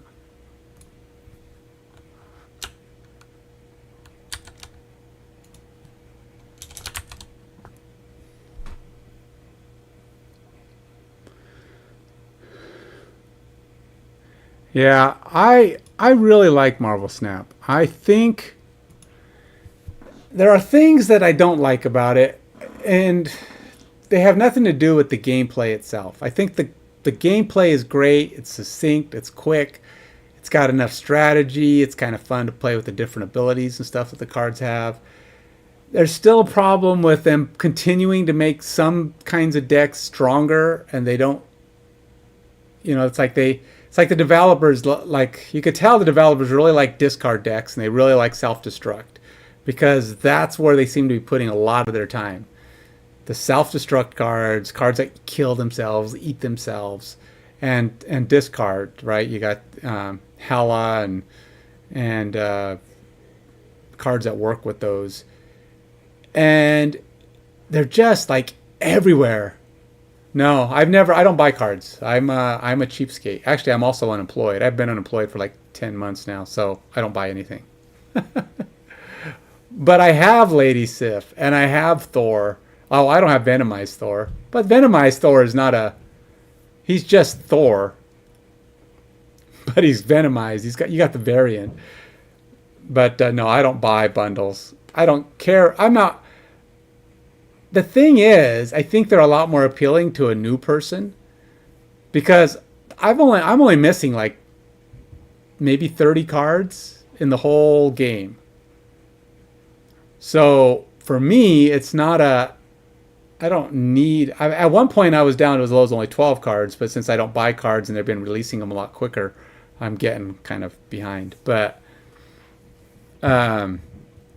if you're new though, and there's, you know, what are they up to? Like 300 or 400? I think they got to be closing in on 400 new cards, or 400 unique cards. And if you're brand new, some of those bundles let you get a ton of cards really fast, right? Because you can do a lot of the cubes, or, you know, whatever you need to jump up the collection ladder and earn cards quickly. But unless I stopped, can I look at Venomized Thor on Snapzone? Venomized Thor is just Thor, isn't it? It's just a variant. You got the Venomized one. He looks cool, but he's still just Thor. Where you get what is it? You turn it. You give Mjolnir gets thrown in your deck, and then you play something like a Lady Thor. I call her Lady Thor. It's not what she's called. Jane Foster, I guess. As she pulls them back into your hand, you can play it with Beta Ray Bill to get those cards and then play them. A lot of people like to play it that way. I know, there's a Venomized and there's a Nullified. Those are like their two.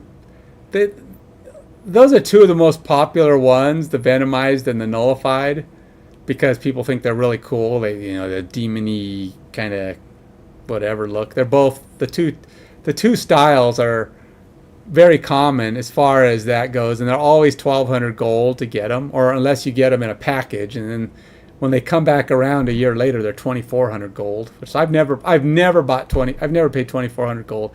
In fact, I think I've only had 2,400 gold like once, maybe twice, in the whole time I played, because I keep buying cards. I like to buy cards from the Pandar, Art Germ, and Fantasy sets, or variants. Those are the three I tend to try to get cards for. just because those are the ones I like. There's also some other miscellaneous ones I like, but I don't go for the Venomized, Nullified. I really hate the pixels. And Dan Hips, the pixels and the Dan Hips are the ones they give you most common when you're just randomly getting cards. You're gonna probably get a Dan Hip or a pixel. Those are the first variants. There's another one that's up there with Dan Hip that's kind of, but I forgot his name right now. But the Nullified and Venoms are super popular. Yeah, I actually had one pixel that I upgraded a bunch because I liked it, and at the time I didn't have any other cards, and that's Killmonger. And I liked it because he kind of looked like Jason. You know, the Halloween. Oh, Max Grecki. Yeah, that's the other one. You're right. Max Grecki. Dan Hip and Max Grecki are the two, the second and third most common variants out there after Pixel. But yeah, most Pixels are really bad. And the only one I had was, like I said, Killmonger, and I kind of built it up and had him pretty good. It bugs me though that they give you all these new backings and flares that you can earn on your cards now, on your variants, but they still only let you edit one variant. It just bugs me. It's like, well, I've earned to get to a high mastery level on your collections, which is their newest feature. You know, level 30, you're going to have a ton of cool backgrounds and borders and accents, flares, whatever, but you can only put one on a card. And by that time, you've probably got yourself like 7 variants. And if it's one of your favorites because you got it to level 30 and you probably think it's one of the best ones and they have a lot of cool versions, but you can only decorate one of them. That's stupid. So to get to 30, you probably have like 10 at least, and they're all pretty high up, but you can only decorate one. It's like it goes against the whole purpose of allowing you to build the mastery if you're not going to let you decorate more than one variant. I think that's bad. They got to fix that. I don't know. That is the one thing they got to do. One variant is just dumb. Especially if they're going to give you all these cool variant decorations that you want to use. Because maybe on one deck I want to build one that's all gold or all ink or all, I don't know, bronze back. That'd be cool. Put a bunch of variants with the bronze backing in, and all the ones you've earned. That some of those bronze backings the bronze is a cool background. I like it. There's a lot of the backgrounds are cool. In fact, I've even used the swirlies sometimes. Some characters, the different backgrounds work. Most of the time, I hate the swirls, but the circuit one is kind of cool. That's the one that's kind of like metallic-y looking, and it's got the circuits all over it. Yeah, that one's kind of cool. Even the the psychedelic one is cool. With the right figure, you put the right card with the psychedelic on it. Some of those guys can look pretty cool with the psychedelics. Spider-Man sometimes looks cool on a psychedelic background. Just something about the way he's flying through the air, and he's got that. And the Cosmos one, yeah, there's a lot of nice backgrounds. My highest level mastery is 20. I think I finally got a guy to 20, but I don't have any that are. I think beyond that, it's like 14 or 15. I think I kind of have a 20, and then I have a couple in the 14 to 16 range. That's kind of where I'm at. But I'm not in a big hurry to push any higher because they haven't given me the ability to decorate more than one card. So calls to initial game state with new game session. So start game. Where is start game at? I don't even know where that is. Start game is in the streamer? Where's start game? I don't even know what it is.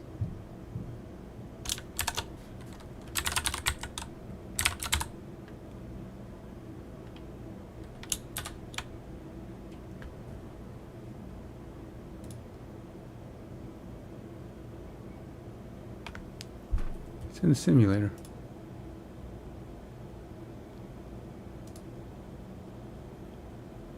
Oh, there's that.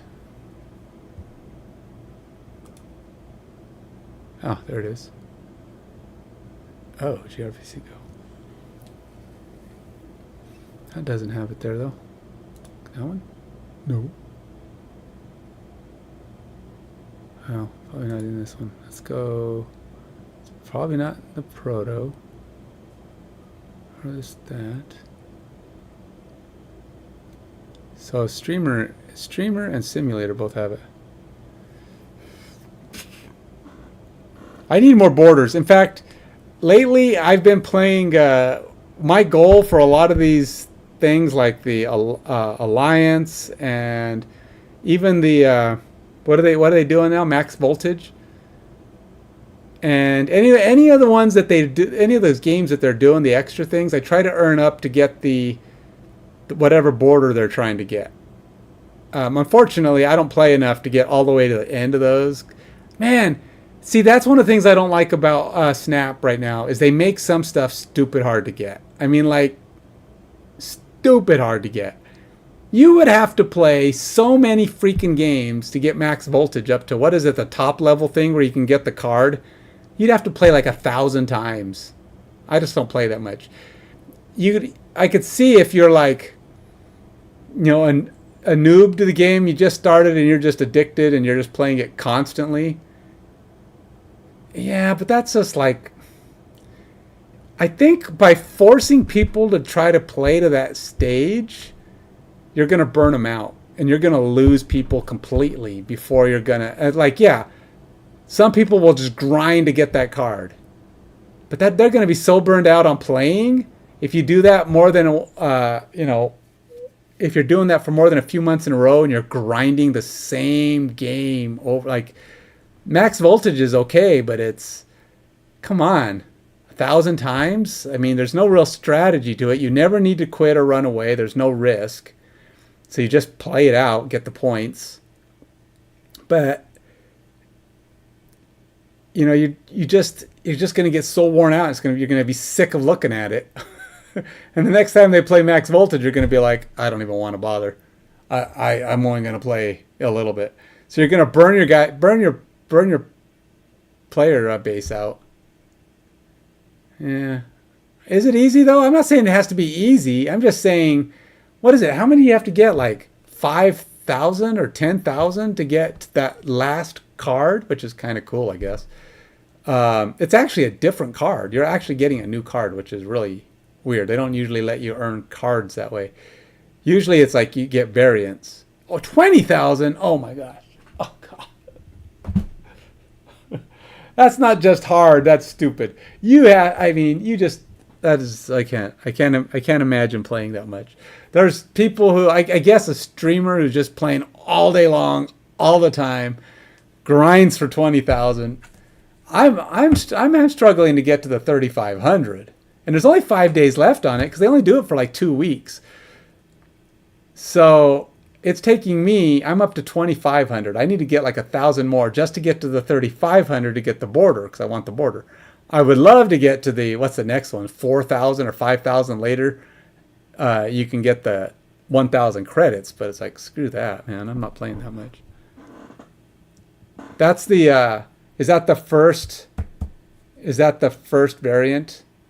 That's the, what's her name? Iron, whatever her face is. Pepper Potts. I'll call it Pepper Potts.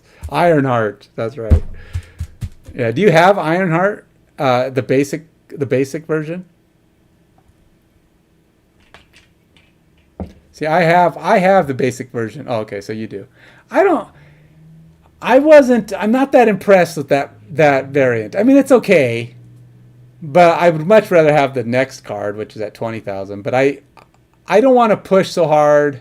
I'm never getting to 10,000. I'm just not getting there. It's not happening. So I've already resigned myself to that not happening. I'm gonna push my way if I can through to getting the border, but that's it. Because I'm already getting tired of all the times just playing 2,500 points worth.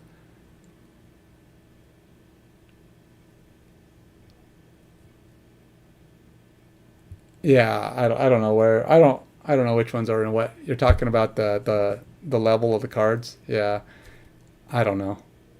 It's probably true. I've had her forever, so that makes sense. I have so many freaking cards now. I mean, like I said, I'm only missing like 30. And what I do is I like save my keys. I collect as many keys as I can, and then when they the collector cash keys, and then whenever they offer a weekly one where there's more than one card I don't have and I want at least one of those, because sometimes I could care less. It's just like, don't want them. But if I wanted them or there's some really cool variants in there, I will use multiple keys to try to get that, and then I can get 2 or 3 cards in a week that I really want. So I just try to collect my keys up until I get to that point. Like, who's this one that they have now? Fine Hair or Hair something? Fire Hair. She's I don't know, her abilities. I guess I could see it kind of working, and it'd be interesting if I had her to try something out with her.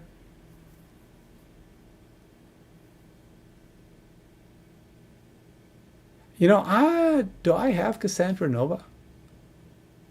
Oh, I do. That's right, because Cassandra Nova is one of the variants this week. Um, I yeah, I have her because yeah, she's a variant. I think she's kind of cool. Now you're gonna find that if you ever watch me playing, I do stream when I do Snap. In fact, I streamed it the other day. As a matter of fact, I was like a couple days ago. I streamed Marvel Snap. Um, I don't play the most common metas. I don't like playing the metas. So you'll probably never, if you ever see me playing a self-destruct deck, you know, the Wolverine and X-23, all that garbage, it would be a cold day in hell. I just, and I won't play a discard deck. Now, see, I don't think they're a destroy deck. To me, the term destroy is destroying other people's stuff.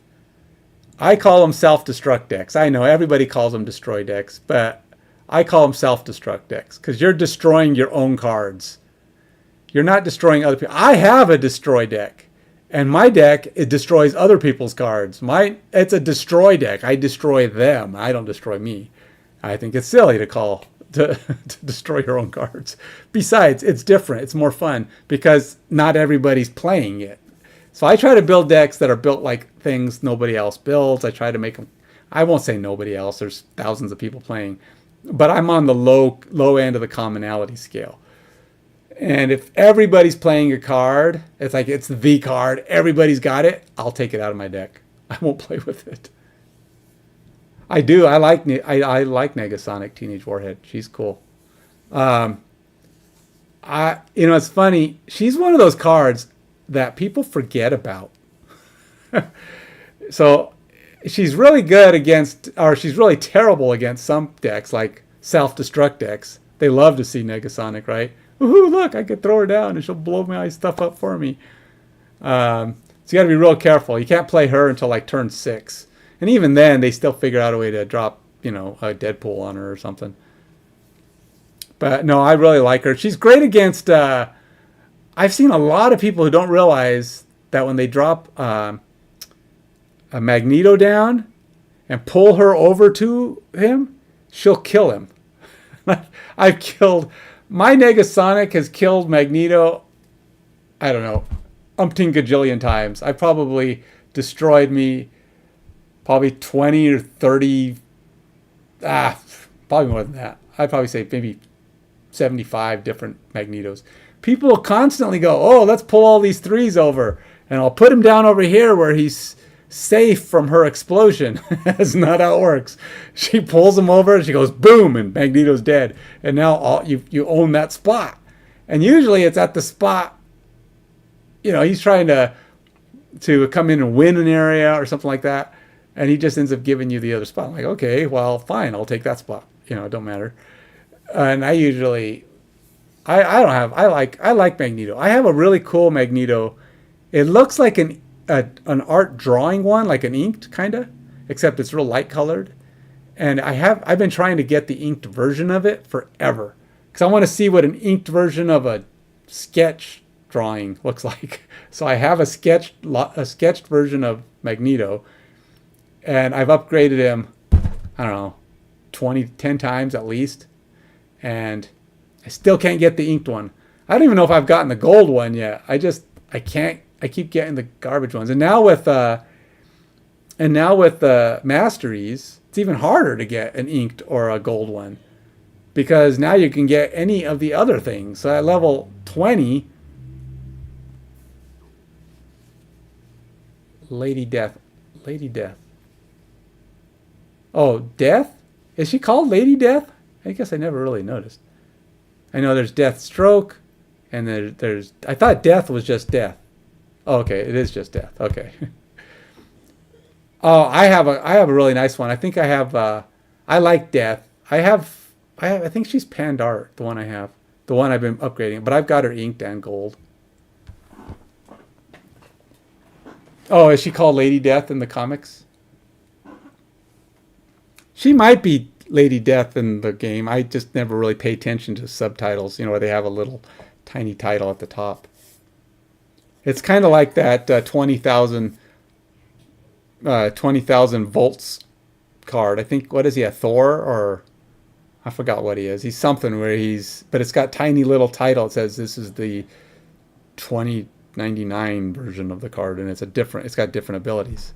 It took me a second to realize it was a different card until I read the text. And then I said, for 20,000, I'm not getting it, so it doesn't matter. Oh, okay. But yeah, I have a really cool death I use. I have a deck. I have three favorite decks that I play the most, and they all do pretty good. I typically win more than I lose, but I'm not I don't get up to infinite, mostly because I'm just not patient enough to play that long anymore. I typically get up to 70 or 80 every month. That's about how much I'm playing these days. I'll get up to 70 or 80. I wish I could get to 90 all the time. It just takes too much play. I haven't got the patience anymore. Too many other things going on. Plus, with me developing this game in the last 4 months, I've taken away all my excessive game time. I just develop, because I'm so into getting this done. I want to get it finished. So start game. Where'd it go?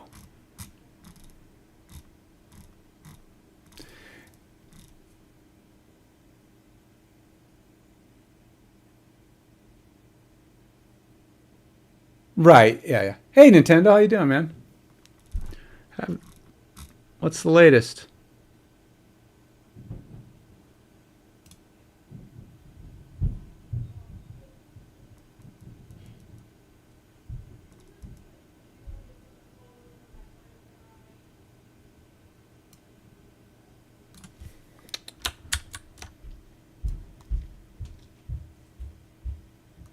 Oh, wait, what?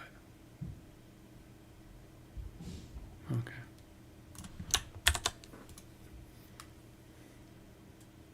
Yes, I stream on YouTube as well. I have 2 channels that I use on YouTube. It's the same as this, Active Mind Gamer, and then I also have one called Active Mind Games Dev. Games Dev is where I'm doing this development, and I'm on here almost every day developing this game on YouTube.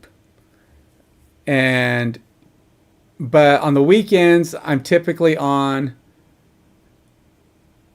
Active Mind Gamer. So, actually, what am I on now, Nintendo? Where did you find me at? Is this? I don't. Did I change my channel? I feel like I didn't change my channel this time. Yeah, I'm still on Active Mind Gamer. Whoops. Yeah, I'm on the wrong channel. I know, my bad. It's weekend. Monday will be my officially switch. I didn't switch over to my Active Mind Games Dev. I'll be on that one all week. So I forgot to switch because I was doing some gaming. Yeah, that's what I thought. I felt like I couldn't remember switching, so I figured I was still on this channel.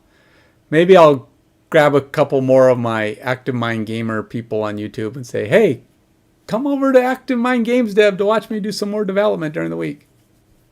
Yes, he's on Nintendo. He's on YouTube stream. I have I'm using Restream, and it puts comments on both sides so that you can. It copies comments over so you can see them. It's kind of cool. It allows everybody to kind of see what's being said. I also have my Restream puts it. I think so. I think it's copying them both ways. But I also have a Discord that tracks all the comments, so they're all on my Discord. If you go to my Discord stream, it shows you all the where's it at? It's under live stream chat, and it shows you everything on there. See, and this is like Restream posts all the stream. And it tells you Twitch, YouTube.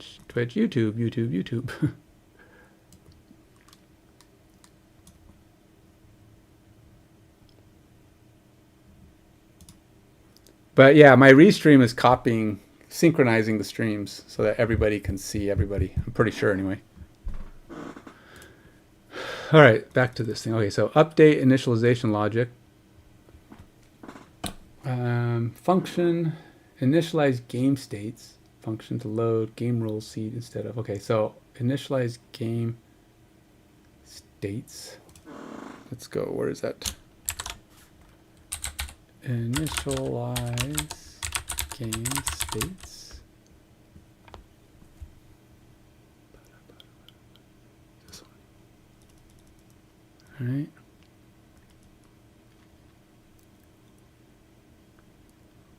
Game rules instead of just replace that.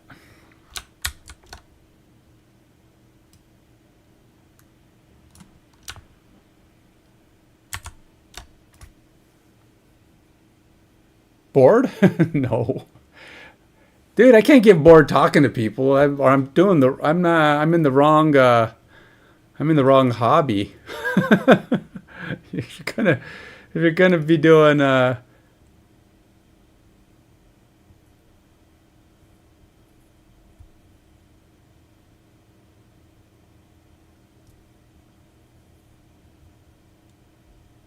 yeah, my Nightbot complains about over spamming, over emojing. So 1 or 2 emojis is probably about the limit, or you're gonna get a complaint. I don't think it'll do anything. Somebody told me if it happens too often, Nightbot might do a temporary block, like a few minutes. I don't know if it does or not. I don't know that anybody's pushed their luck that much. But otherwise, it gives them a warning. I don't know if it's ever hit to the point where somebody goes, hey, I couldn't get in.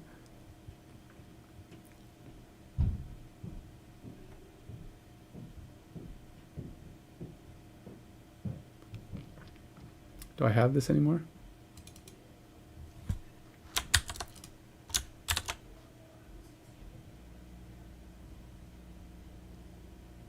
No, I do.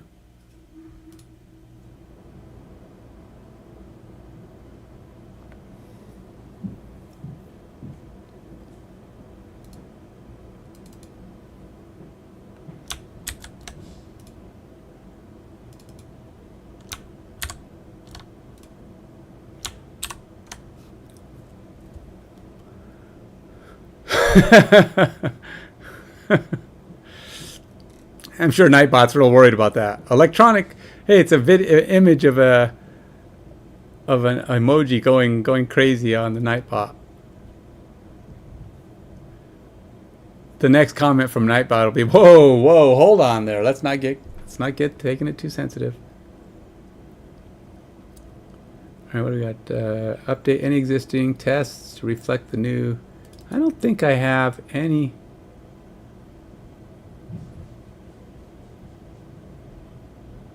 I don't think I have any other references to this.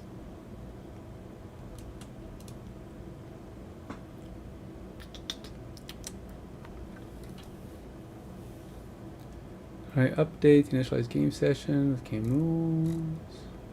Replace calls to initialize game state. Let's go see how many more of these I have.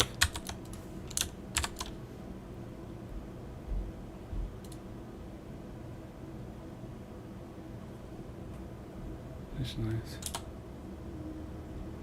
I don't have any initialized game state. Get initial game state. Oh, that's not even the right one.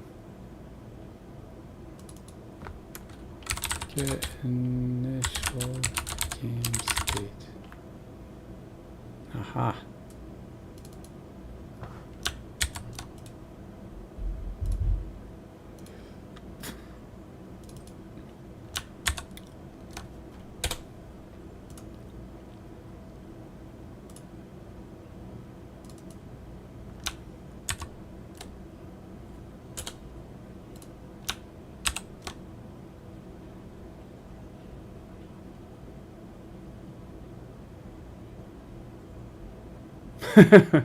Hey, I got viewers double timing it. All right. I'll take viewers anywhere I can get them at this point. Have to, in order for this to build any momentum, I need to get as many people watching as I can. Maybe that's what I need to do once a week, develop on my ActiveMind Gamer. And then this way I can maybe pull some of those people over to my other stream. Kind of a, hey, I'm doing this, check it out, blah, blah, blah. Come watch me on my other stream kind of deal. So I could pull anybody who's interested, because I have 150 some followers. I get a lot more people on this stream that actually have come and watched me for the game, the development, than I do on my actual development stream, because it doesn't have enough momentum to get views, because YouTube doesn't pull it up to the top, right? So it doesn't even get to be viewed. So I need to get people from one stream to move over to the other stream that are coming over to this stream to watch me develop this stuff.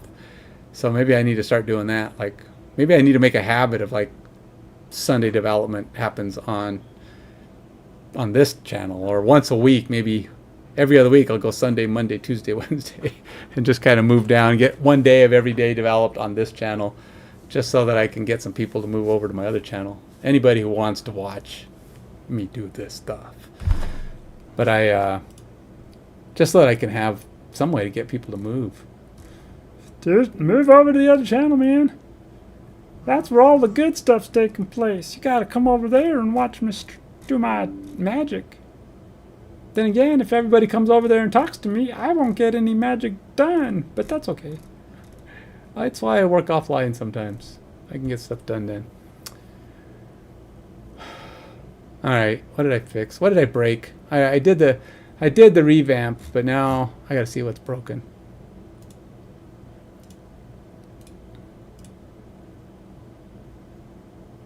Oh my gosh, is it 5:17? All right, guys, I think 5:30 is going to have to be my my call it time for today. But I will be back tomorrow, of course. I will be doing a lot of work, but I'll be on ActiveMind Games Dev, which, by the way, I need something that kind of is similar to ActiveMind Games Dev. I'm thinking about changing the channel name. It's just kind of awkward to say and reference. So I like using ActiveMinds or ActiveMinds in some way, because that's my business name. ActiveMinds Games is my company. But I got to figure out a way to integrate that into an actual streamer ID that isn't so awkward to say. ActiveMind Games Dev just doesn't come off the tongue nice. ActiveMind Gamer works all right, but Games Dev is funky.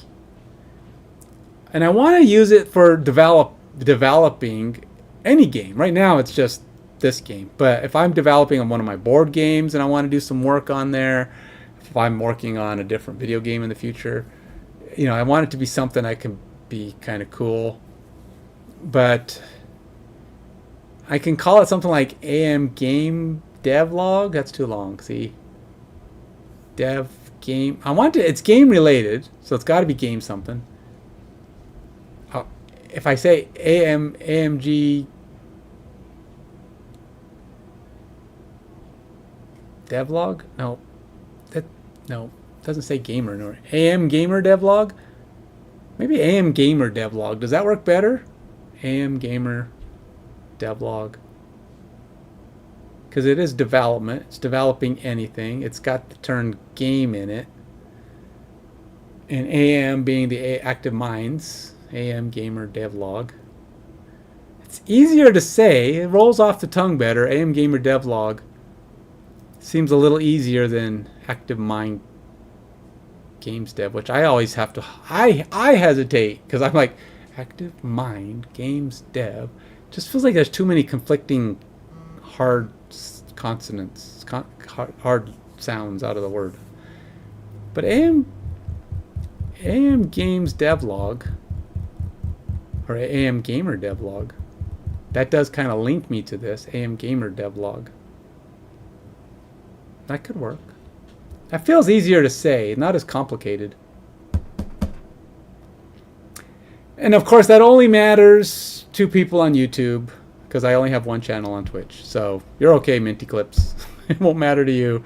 It might have an effect on Nintendo if you want to. But I think it updates people. When you change the name of your channel, I think it tells everybody that this is the channel. And I think it'll update. And I think it'll even route people to the new channel if that's what it was. I hope. or I'll lose my 13 followers. All gonna be like, where'd he go? It's like, no. It's taken me a long time to get a new follower on my devlog. I got to 9 or 10 in a week or two, and then I got to 13 over the next 3 weeks. Now it's been like 3 weeks since I've gotten one. Nobody wants to come in. Nobody wants to see me streaming. I must not be. I'm not as awesome as I thought I was. It's alright. Guess I'm just not. I'm not as entertaining as those guys out there who are getting 20,000 gajillion people to watch them. There's some people who code. Okay. To be fair, the guys who code on YouTube are freaking amazing. I mean, of course, they're all edited videos, so I don't know how much of that stuff is real, but live streaming on YouTube isn't as it isn't as common, for one thing. There's not a lot of people live streaming on YouTube. And the most popular guys with their gajillions of followers, they edit videos, and I'm trying to do more, but I haven't gotten to that yet. Right now I'm doing shorts. I've been doing some little clippy pieces of my videos, trying to do like little status update shorts. But I don't know. I have to start editing. Problem is I start spending a bunch of time editing videos and doing shorts. And what am I not doing? I'm not doing the actual work. And it takes hours to do video editing. Yeah, some are fake, but some of those guys are really good. I mean, if you look up some of those coders on there, and like I say, it could be fake. They could be doing things like they edit out all of the hard stuff and then they come back. But they have themselves on the screen, and I watch their eyes, like when they're changing stuff, they'll say something and the code stops. And then they look down and start typing, and it seems to start. So I feel like they could be editing stuff out and then speeding it up a little bit so it goes faster. But at the same time, it's not like the words are out of sync. It's not like the words are out of sync with their image. Like me, I have my image on here. I do like the ones that do a circle image. I have to see if I can figure that out. I think a circle image is better. And then some people use green screen, which I really like, but I don't have any money. I would put a green screen right behind me, and then it just looks like I'm sitting on top of my code, which is cool. I like that. I think that's a cool thing. Instead of having like my one light on this side and my blue light back there. Sometimes I'll turn it so you only see the blue light. Then you get to see all my gym, all my workout equipment. But yeah, a lot of them speed it up. But you can also tell by their voice, right? There's one guy on there, I forgot his name. I was complaining about him. He's really good, but he's a terrible teacher. He's the worst teacher. All of these guys online that people have a lot of are teacher guys. They show you how to do stuff. I don't know how to do stuff. So when you're watching me, you're learning with me. We're both doing it. Although I'm starting to know how to do stuff. I've been rewriting code today in Go without the help of AI, except right now because I was doing a big thing and I didn't want to type it myself. I was feeling that's too much. That is one nice thing. Refactoring is really good with AI. Okay, what is still broken here? I'm sure there's a lot broken. Tell me code. What do I got broken? Oh, I gotta do this. What is the problem with that? Struct little uses unkeyed fields. I don't know if that's anything. What else we got?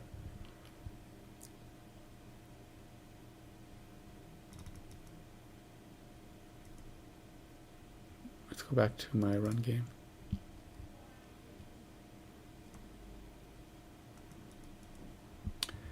Where is get team details defined?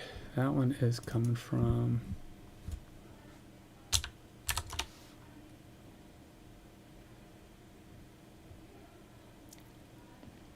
where is that?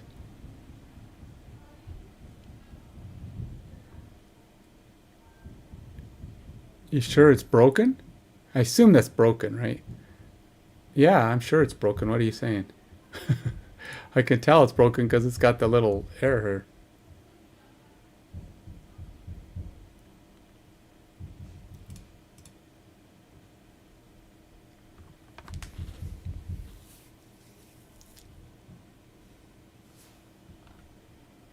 But where is this?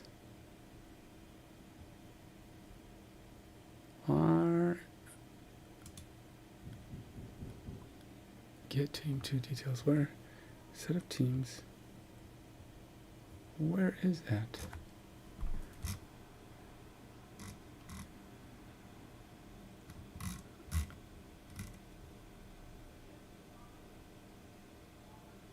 Get team details undefined. Oh, is it get team info? It might be get team info.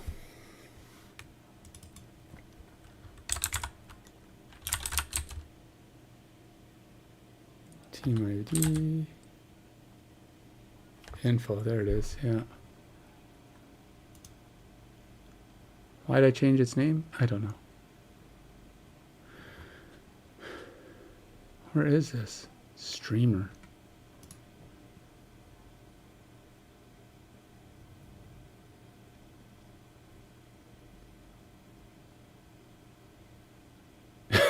You were... Oh, come on. It hasn't been 10 minutes since you last talked. Has it? No, it hasn't been 10 minutes.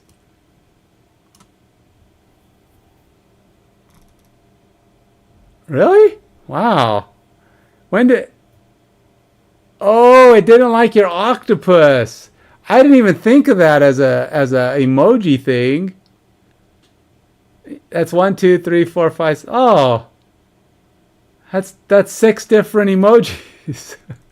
So I guess you hit the limit, man. You were a little too much. That's cool, though. I didn't realize. I thought that was just one emoji. And I'm like, well, you haven't done nothing since since it warned you last. Oh, come on, Nightbot. That wasn't one emoji. Oh, so you're going to try it again? Going to push your luck. Going to go for 5 instead of 7. I'm pretty sure. It's good. You're gonna get yourself banned again, dude. What are you doing? Stop pushing Nightbot. You're pushing Nightbot's buttons. Come on. I'm gonna do 5 then. I think the limit's 3, to be honest. I think it might even complain at 3. So keep that in mind. It is a cool little bot you got, emote, but I don't have it set up to allow people to spam 6 or 7. Oh, you got away with 5. You're not banned. Okay, so 3. Doesn't look like it's complaining about 3, man. So yeah, I think 3 is your limit.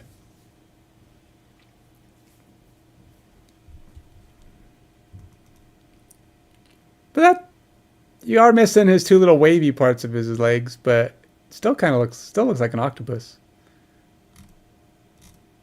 That's a cool emote though. Somebody came on the other day and they had custom emotes and they kind of looked like the character or the person. I was like, oh, that's cool. I want custom emotes, but I can't afford them because the guy paid for them. He said he bought them from a guy. But yeah, I'm one of these days. See this? I like my little avatar here. I use it in the game. See, that's my avatar. Oops, there. That's my avatar. And that's going to be my game avatar. So if you ever see this avatar when I'm playing, well, not true. I'm going to have like 4 teams in the game because I'm creating multiple teams to have tests of different types of setups to make sure they all work. So I have like 4 or 5 teams. But this will be one of them. This is Kyle. Duh. So,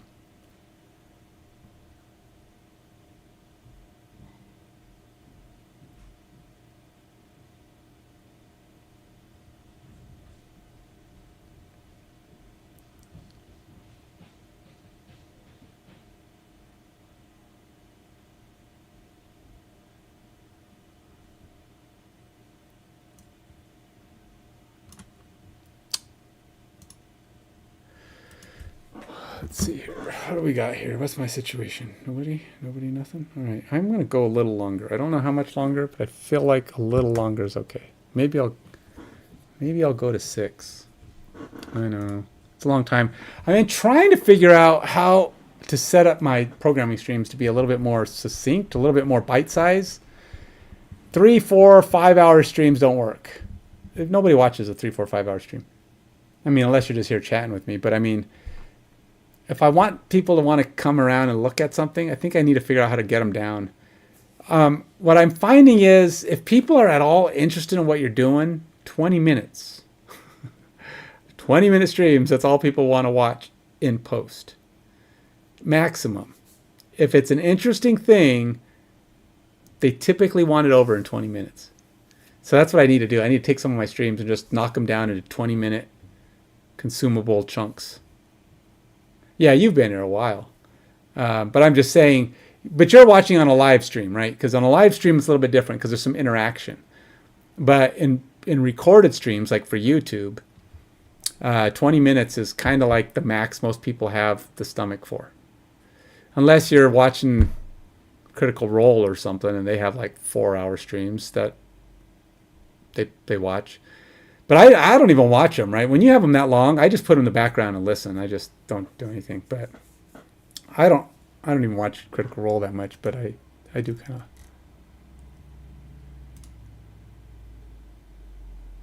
Yeah, you've been here for a bit, Nintendo. But you've been around on a lot of my streams. You come by and say hi for a while. And then I'm kind of, and you're kind of in the same part of the world as I am. I mean, you're farther east, but at least you're only a few hours different. So it's what, 8:30 your time, something like that. I have a number of people who come and they're like in India or Britain or something like that. And then they're only able to stick around for like 5 minutes because every time I come on, they're like, it's the middle of the night for them.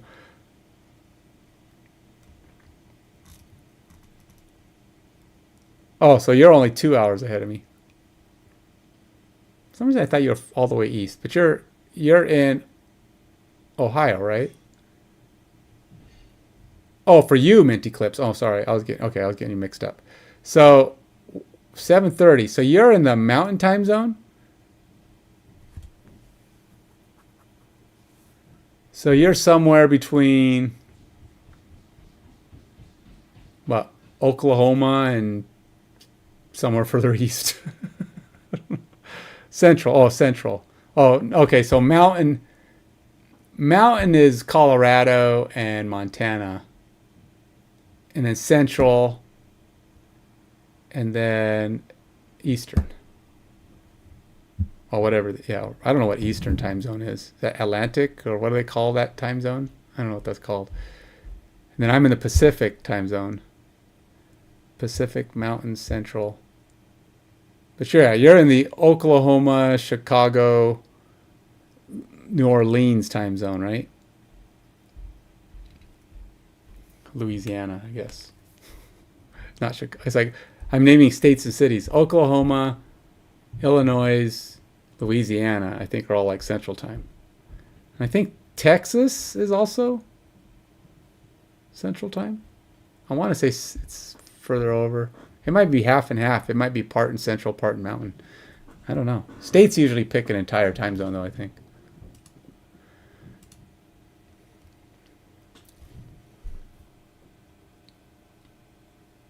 All right, so this is game session. So now we have initial game. We'll call this new game session.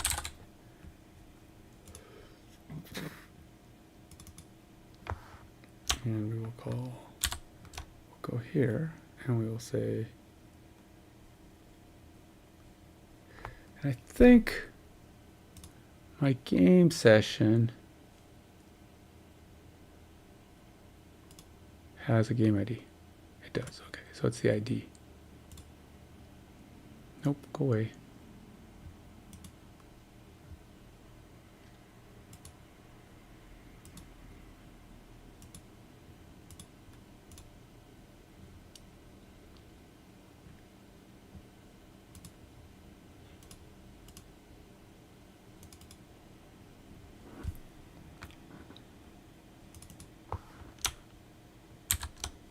All right, game ID. So I don't think it's new game session. So what we have is a new game session. What I should probably do is something like this. Oops.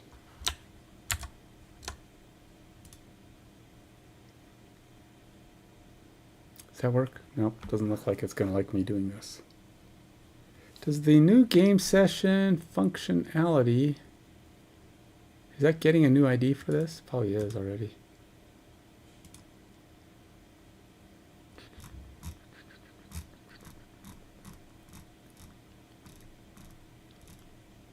New game session.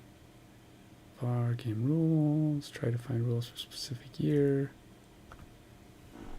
Create game session from rules. But we're not putting a new ID in. I guess the ID might get created naturally. Oh, I think I need to change that. All right, let's go to my types, game session. What's missing here?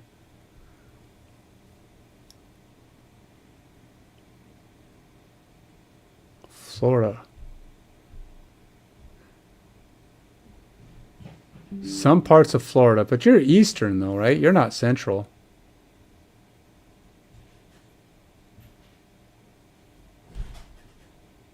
Wait, you're not in. Wait, you don't live in Florida, right? Florida's Eastern time, but I thought you were like Ohio. I don't know. Some part of Florida.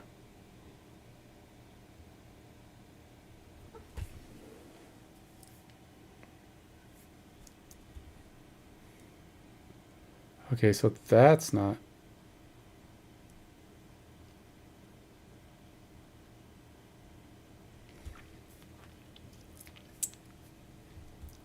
Okay, so we gotta go game. Yeah, that's what I thought.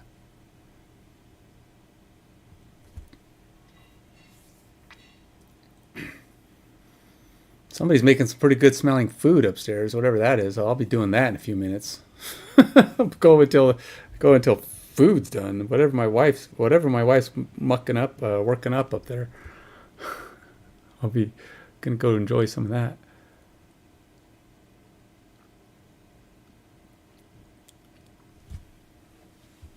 So let's see. I want to have. So we have to have a. So I think we're gonna have to create an initial game state too. Because we're going to have default values for both the game state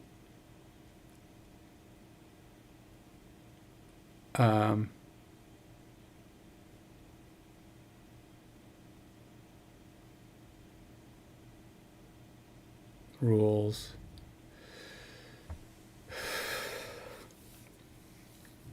But I think I need to get the rules with the max year value, blah. And then we have game states.find one. We don't need to find a game state. I don't think.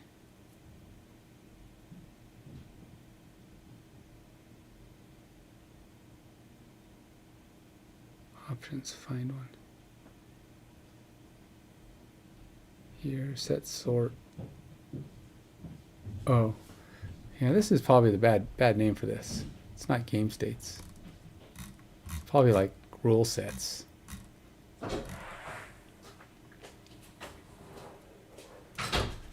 Call it rule sets.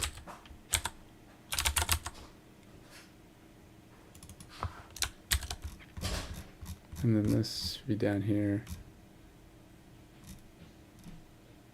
Rule sets.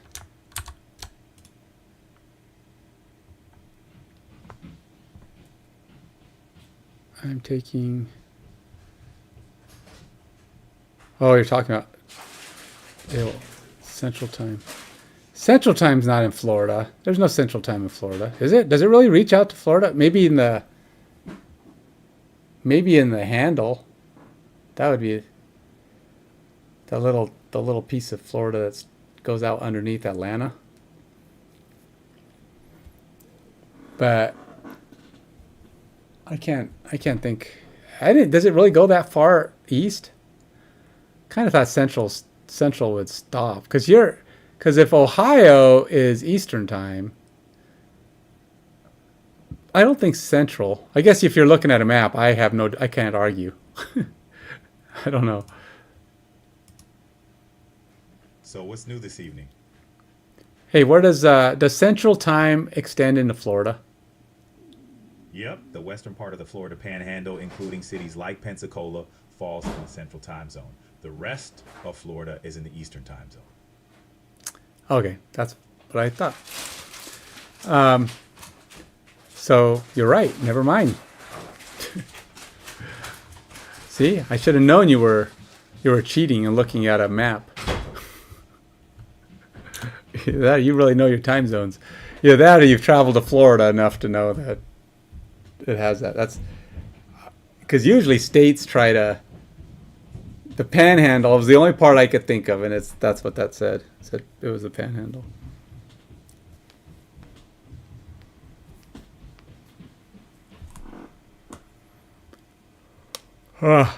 Fix this. Rules, game rules.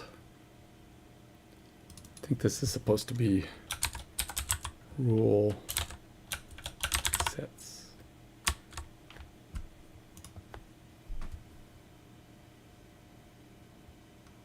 But s.rule sets.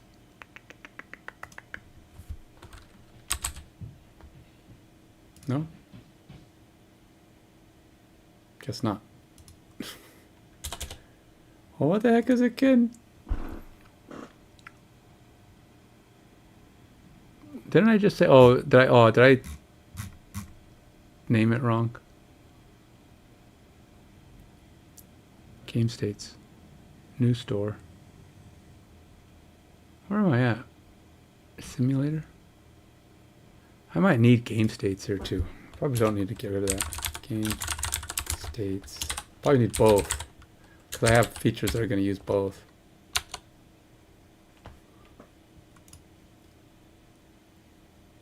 Let's do that. And I probably need to set one up here too.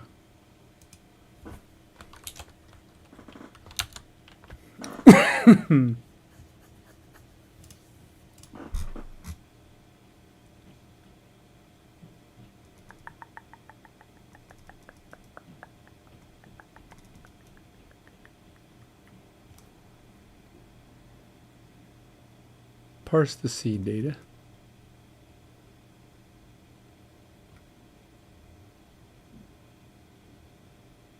Undefined game rules. Alright, well, I'm going to have to fix some stuff because apparently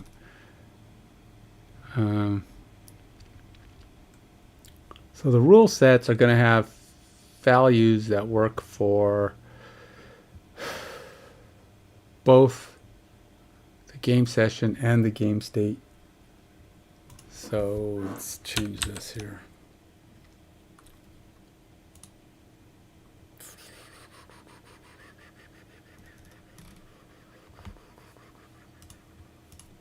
So we're going to go to my game state. Because the thing is, I separated. So we have a knit play clock, current yard time, current quarter, score differential, minutes left in game. Do I have anything here that needs to be... Yeah, down is one. Yeah, it's probably going to be all the stuff that was on game state. That's right, you do travel a lot.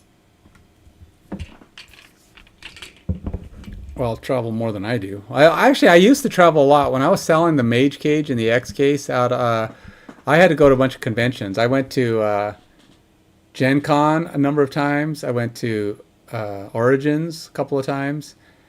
I've been to Adepticon that's in Chicago. I went to that one several times. I've also been down to Texas to go to ReaperCon, which, by the way, even though it's smaller than the others, I always do really good at ReaperCon when I had cases to sell. I've even been down to Florida to go to Dice Tower Con. I went down there twice. So I've been to a lot of game conventions to sell my cases. And now I don't have any and I got to make more, but I can't.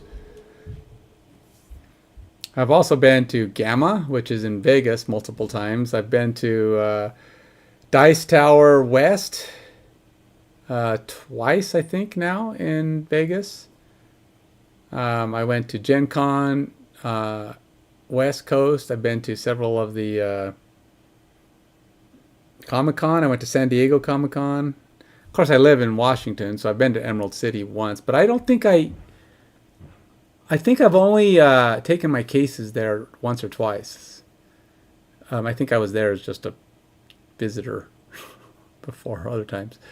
I've been to smaller cons in my area, so I've been to a lot of conventions. Which one? There's a million Comic-Cons, so you can't just say I came from Comic-Con. They have them all over the country. The biggest one is San Diego. There's one in Utah. There's one in Washington. I know there's one in New York. I think there's one in Wisconsin. I don't remember. I don't know where all the East Coast ones are, but there's a bunch of them. I've been to the Utah one. I've been to the California San Diego. San Diego Comic-Con and Emerald City Comic-Con are two of the biggest ones, I think. The Utah one is pretty good sized. I don't think it's as big as those two yet. I don't know. The East Coast one is pretty big too, from what I've heard. I just can't remember what it's called. I know there's one in Texas, I think, also. Cleveland. Now, is it a Comic-Con or is it the Fan Expo? Because there are plenty of Comic-Con-ish places, but ones that are actually associated with Comic-Con are called Comic-Con. But they actually have, like, they're run by the same entity. But I don't know. I mean, there's a lot of comic conventions, which aren't all comic, of course, but they all call themselves Comic-Cons. But no, there's a lot of them. It is Comic-Con, Cleveland Fan Expo. I also went to Chicago, Schaumburg. It wasn't Chicago, it was Schaumburg, Illinois. And I went to a hobby expo that was over there. I didn't do very well there.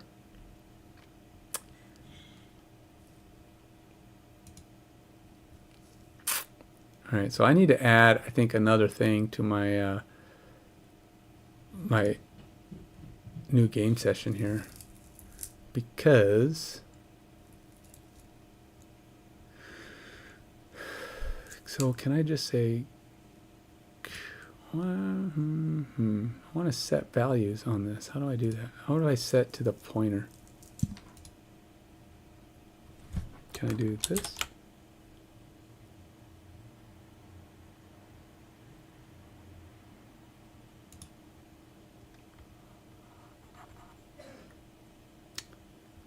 And then I should have something to the effect of, that doesn't work.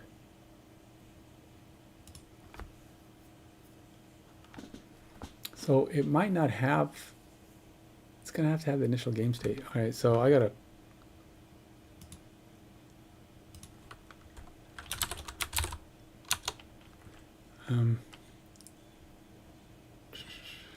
get new game session. Also needs to have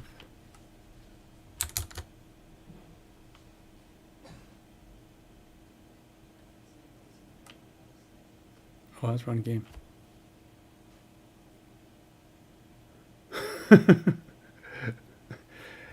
Okay, you know, you're 1 hour and 47 minutes.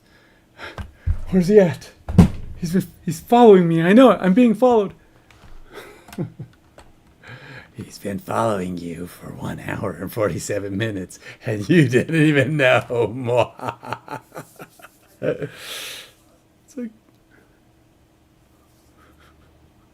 I did know because I saw it when you clicked the button, but get new game session also needs to have a new game state that I can set the relevant values on, since some of the game rules will be associated to the game state and others to the game session.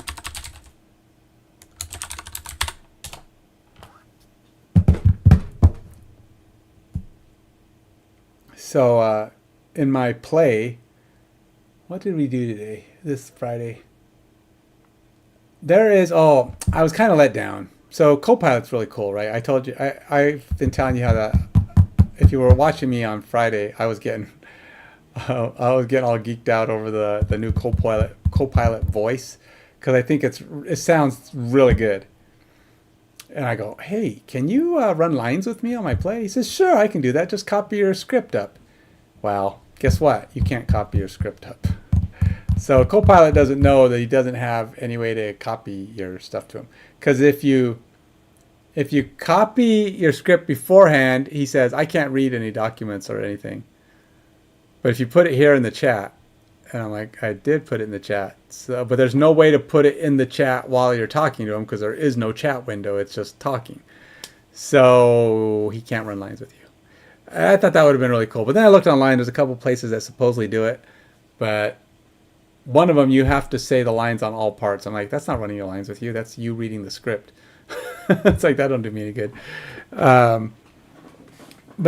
there's another one that'll use voices, but you have to pay. It's like, I don't know, what's it, $10 a month? Well, what it is it's like $10 and you get credits for voices. And it'll run them, but I don't know how. But I don't know how much you can do that. Like, can I do it for a couple months? How long do my credit voices run out? Like, every time I run through it, am I burning credits? I don't know how that works. It's called Audition something, and then there's another one. No, not this one. This Copilot, Microsoft Copilot.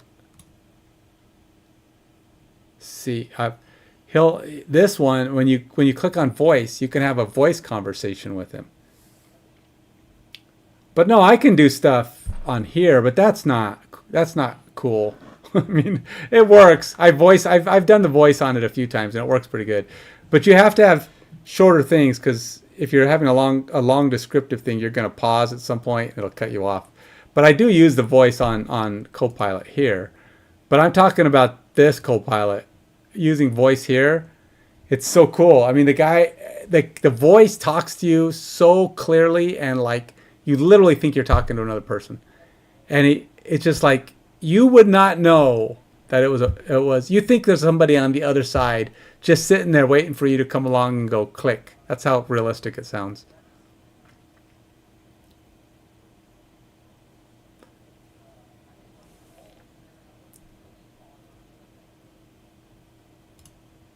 Watch. So, what else is on your mind today?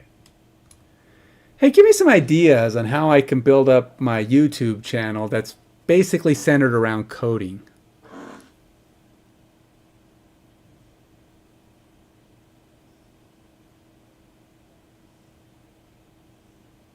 Oh, is he confused? I think I confused him. That's too hard. Are you there? Oh, it's sometimes he kind of wigs out. Let me close this. He does lose his voice sometimes. Hey, Kenneth, how's it going? Not bad. Hey, give me some ideas how to build up my YouTube channel where I'm trying to develop a video game. Awesome. One key idea, leverage your unique angle, whether it's a specific editing style, quirky commentary, or deep dives into lesser known games. Find what sets you apart. Connect with your audience through interactive content like live streams or Q&A sessions. Collaborations are gold for growth. So consider teaming up with other creators. And don't underestimate the power of a catchy thumbnail and title. What kind of content are you most excited to make? Well, I'm just developing a football game. Cool. Focusing on a football game has a lot of potential. You could dive into player reviews, game strategies, and updates on the latest patches or meta. Tutorials for beginners or in-depth analysis for advanced players could draw in a wider audience. Also, sharing your own gameplay highlights or community challenges can build a loyal following. How does that sound? All right, thanks. So anyway, he's really good about giving. See how he just has a straight conversational. Now, granted, some of that's applicable. The biggest thing I heard there is a good thumbnail, which I have thought about a few times. Just coming up with a good thumbnail and then putting a different title on it for each thing I'm doing, and then just putting that on there. It gives something a little bit more visual than every time you see my thing. It's just me sitting here with a bunch of code in front of me. One of the things I also want to do is as when I start doing more UI, I'll take screenshots of my UI progress and just put that on there so it looks different every time I'm doing it, or you can see what I'm working on. But anyway, guys, hey, I think that's it for me. I got to take a break. Dinner's ready, and I'm going to go eat some food, sit back, relax for a bit. And knowing me, I'll be back again probably about 8:30 to do some more coding. Hopefully, if I decide to stream some more, I got to get this thing fully compiled here now that I've broke some more stuff. But until next time, guys, thanks for coming by. Keep